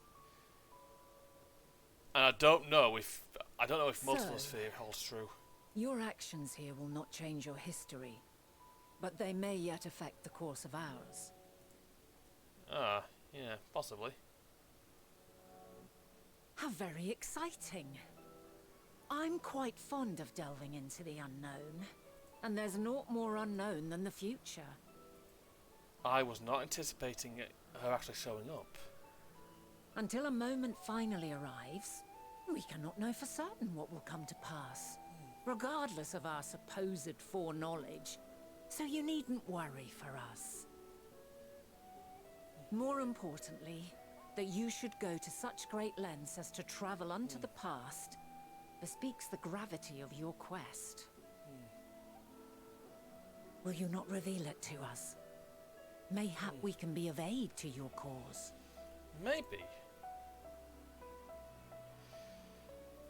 Depends.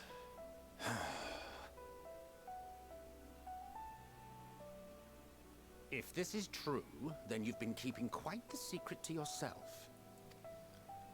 As a representative of the Convocation, I will hear it all. Your identity, purpose, everything. Really?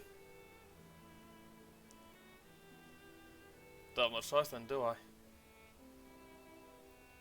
Why don't we move to a place more conducive to calm conversation? Might be a good move. I've been working here for some days now at an old friend's behest. If it is agreeable, we may make use of my accommodation at Poiton Oikos. Okay.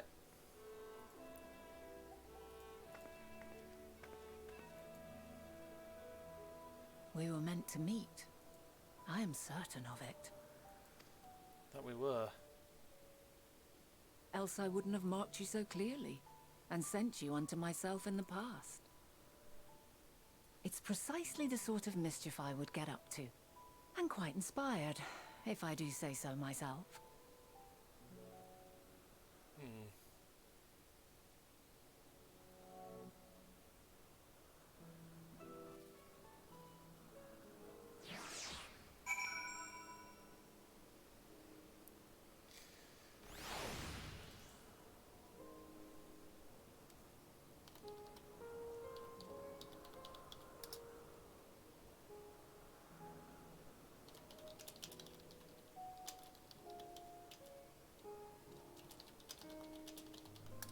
Yep. Right. Before I speak to her, there's something to the northeast, which I need to get.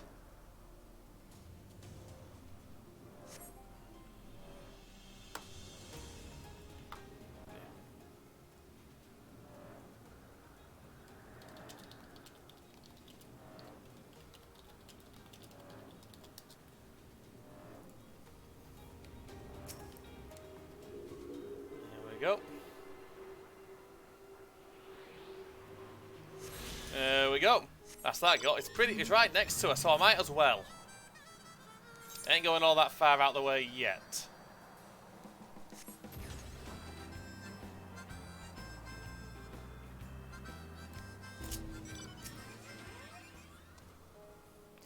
My apologies, but before I move along, a colleague had tasked me with a matter that I'd rather not leave unresolved. It involves finding a certain concept-engraved crystal, and the quick-fingered Aureus which made off with it. An Aureus, you say? Think we might have seen the culprit before being distracted by that business with the shark. Would you like us to follow its ether trail? That would, of course, only lead us only to the Aureus. There's no guarantee it hadn't dropped or stashed away the crystal you seek. Please, even that much would be enormously helpful. While you are hunting down the thief, I can follow up behind and scour the forest floor just in case. Can I ask you, are you trying to search? I would appreciate another pair of eyes to cover the land west of here. Okay. Many thanks. There's a small bridge leading to Poiton Oikos. Let's meet up there once we've exhausted our efforts. Alright then.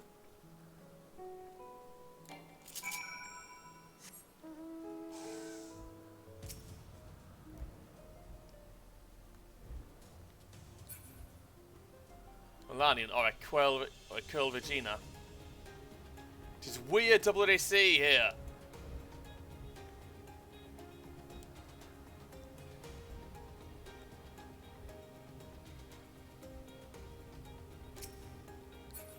There we go.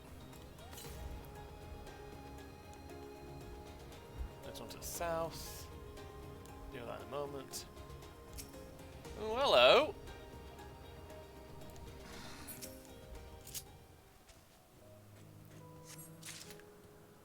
Looks like Auracite.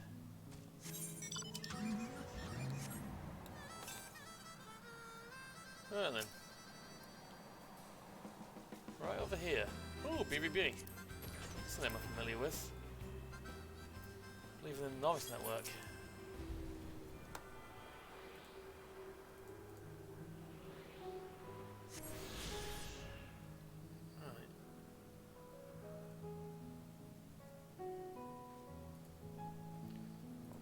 There we go.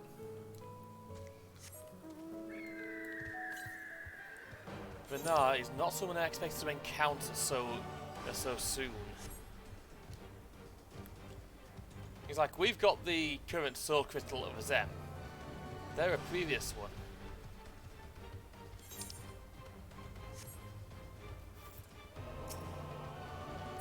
And again, I wasn't expecting to encounter these things here.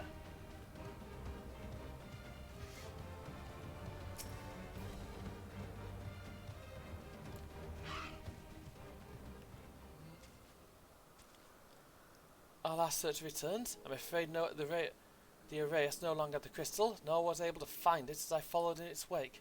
But plus, you fared any better. As a matter of fact, yeah, I did.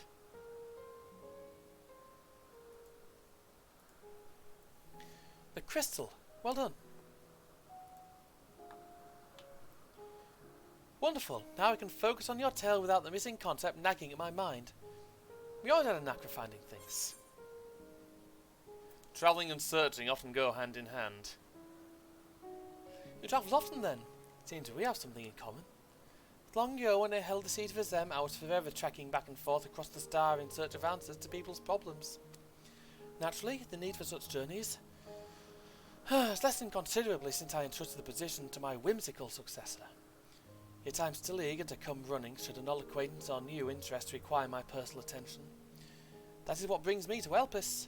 Many times has my presence been requested. My opinion sought concerning the habitats of this or that creation. Agreeing to help locate that missing crystal was a minor distraction, which now prompted to become a major revelation. How strange and wonderful it is that one thing leads to another. Wouldn't you agree? Just a bit. Thank you again for your timely help. Now then, it is time I return this stolen property. If you will go on ahead to my accommodation, I will join you as soon as I have attended to that task. Follow the path straight ahead to the building at the top of the slope. I have the entire place to myself so we can speak without fear of being disturbed or overheard.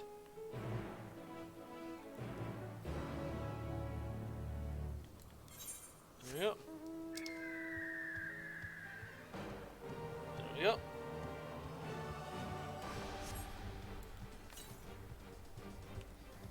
Northeast, deal with that one momentarily. Deal with it when I unlock the side quests here, because this place is going to have them. Yep. It's going to doubtlessly have fucking loads of them.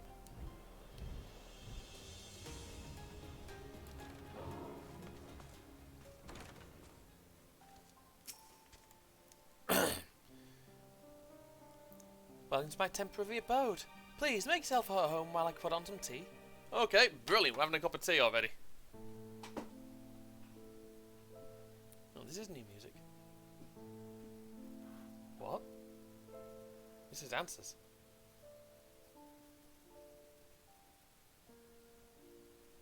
A wonderful aroma. I feel more relaxed already. She must make good cuppers. Would that I had sweetmeats to offer, but I travel light out of habit. Yeah, I guess she does. There's plenty of hot water though, so please have as much tea as you like. Oh, Luke. Now then, will you tell us your tale? Of course.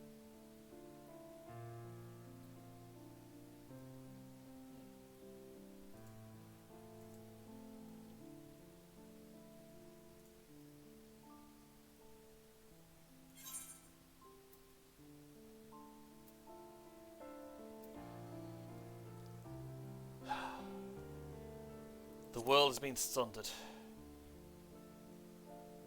broken into shards.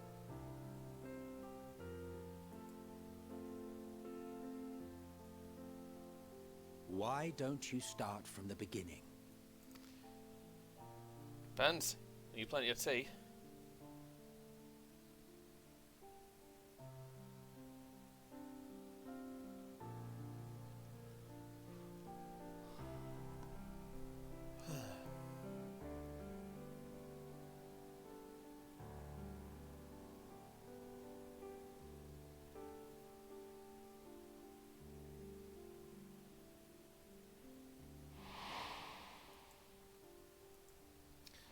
The crystal.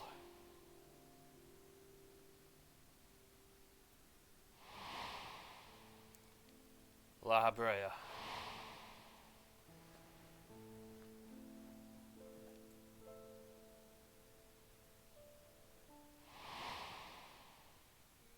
Emmet Selkandama wrote.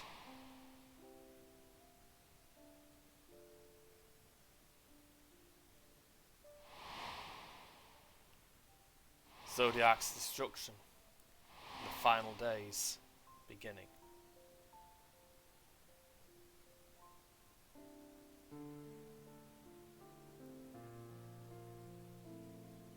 She's sobbing a bit.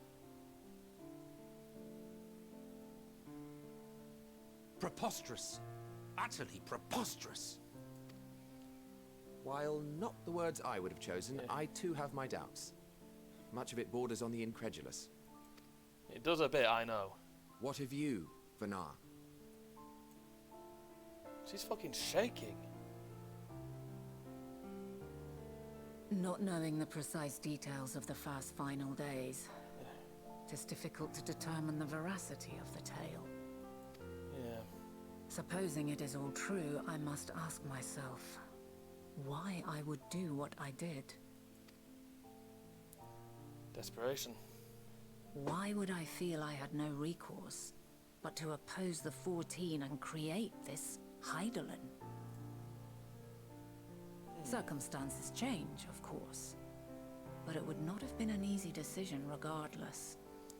No, it wouldn't. No. There must have been a reason. One compelling enough to force me to take such drastic measures. Then there is the Elpis flower, which I said would serve as a guide. Yeah, which has been destroyed. That it's of import to your mission is plain. But your presence here leads me to believe that this place also holds significance. But what could it be? What are we meant to accomplish? Might it not be simply thus? In the future whence he came, the final days could not be averted. Mankind has no choice but to flee the star. By alerting us to that eventuality, perhaps you wish to pave the way for other futures. No. Theoretically speaking, it is a possibility. That's not what I want to think about. Yet if that were my primary objective, I see no reason to guide our friend to Elpis specifically. The capital on Amarot, or even my own home would be more logical destinations. Yeah. True, true. I note also that Hydaelyn did not specify a point in time to which he must return. Yeah.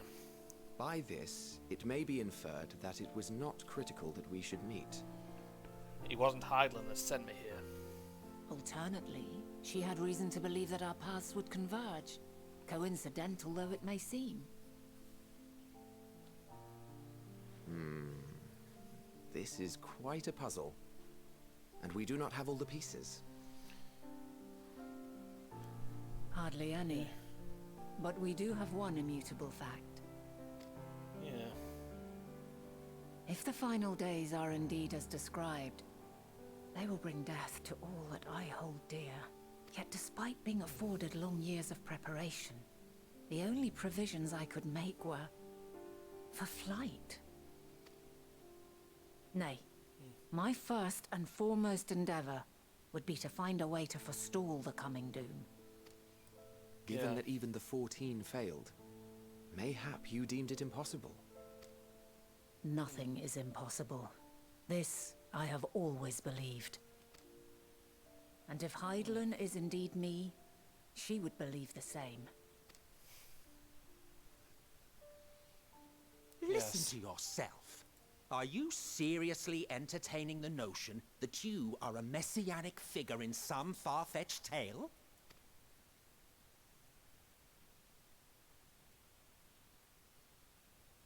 Well, I will not. I refuse to accept that our world could be undone by some unforeseen calamity. I also take offense to my portrayal as a megalomaniacal madman. To sacrifice oneself for the star is a noble act, and I would hold those who gave themselves to this zodiac in the highest esteem. Yet, you claim I recreated Amarot and populated it with phantoms of our people? A bizarre indulgence that would be insulting to their memory. Worse still, I even invited you there. Literally invited my own downfall. Why would I do something so idiotic and inexplicable?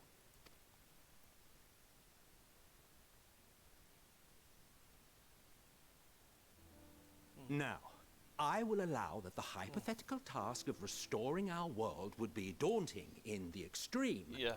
The thought of having to bear such a burden for 1,000 lives horrifies me. Yeah, it is quite scary. But I would never forsake my duty. I would never forsake my brethren. You didn't.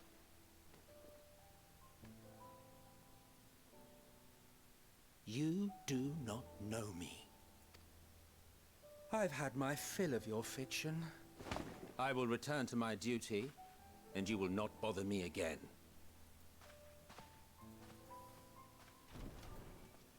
Emmett Selk, wait!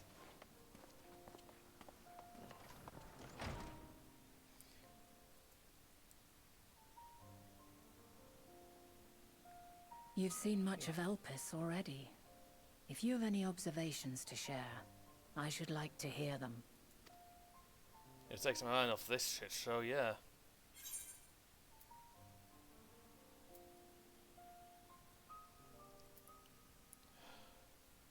Hermes and Meteon are somehow involved. Hermes and his creation Meteon, you say?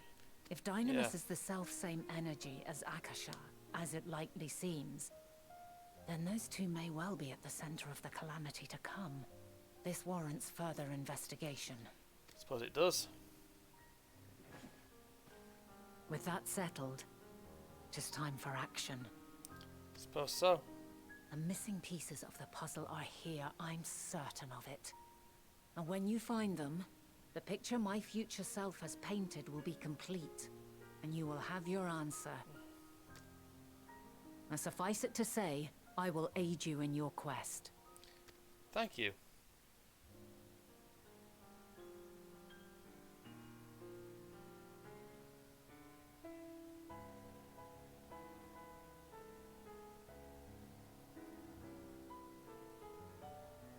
Have faith. If Emmett Selk is the man Azum described to me, we've not seen the last of him. Hopefully not.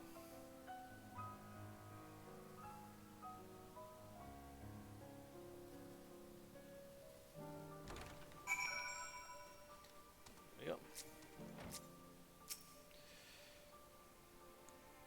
go.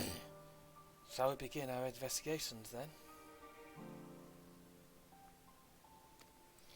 I am acquainted with Hermes, of course, but only as a visitor received by the chief overseer of Elpis. Of the man himself, I know only that which is common knowledge. Thus I suggest we fall back on the tried and true method of conversing with the locals. The observers who live here can surely tell us more of Hermes and Meteon, and I have a good idea where we might begin. Right then.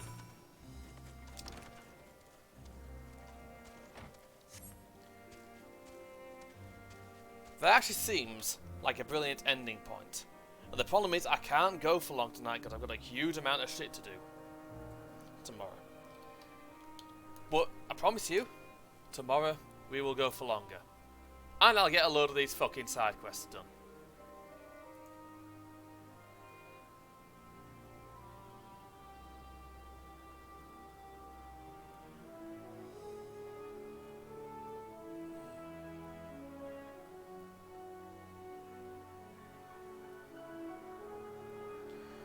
Let's see who I can join up with.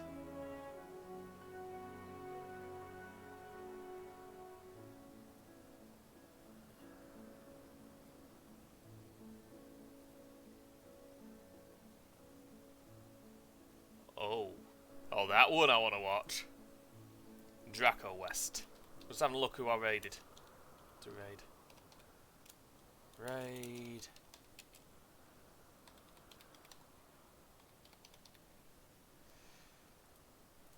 Dracoist. In any case, I'm Mr. Snakebite. As always, it's been fun. You guys all take care of yourselves. Have a lovely night. Bye.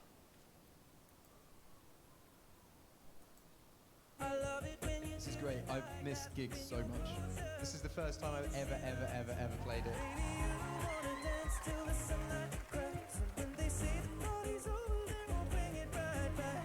Have a wonderful rest of your day. Thank you so much.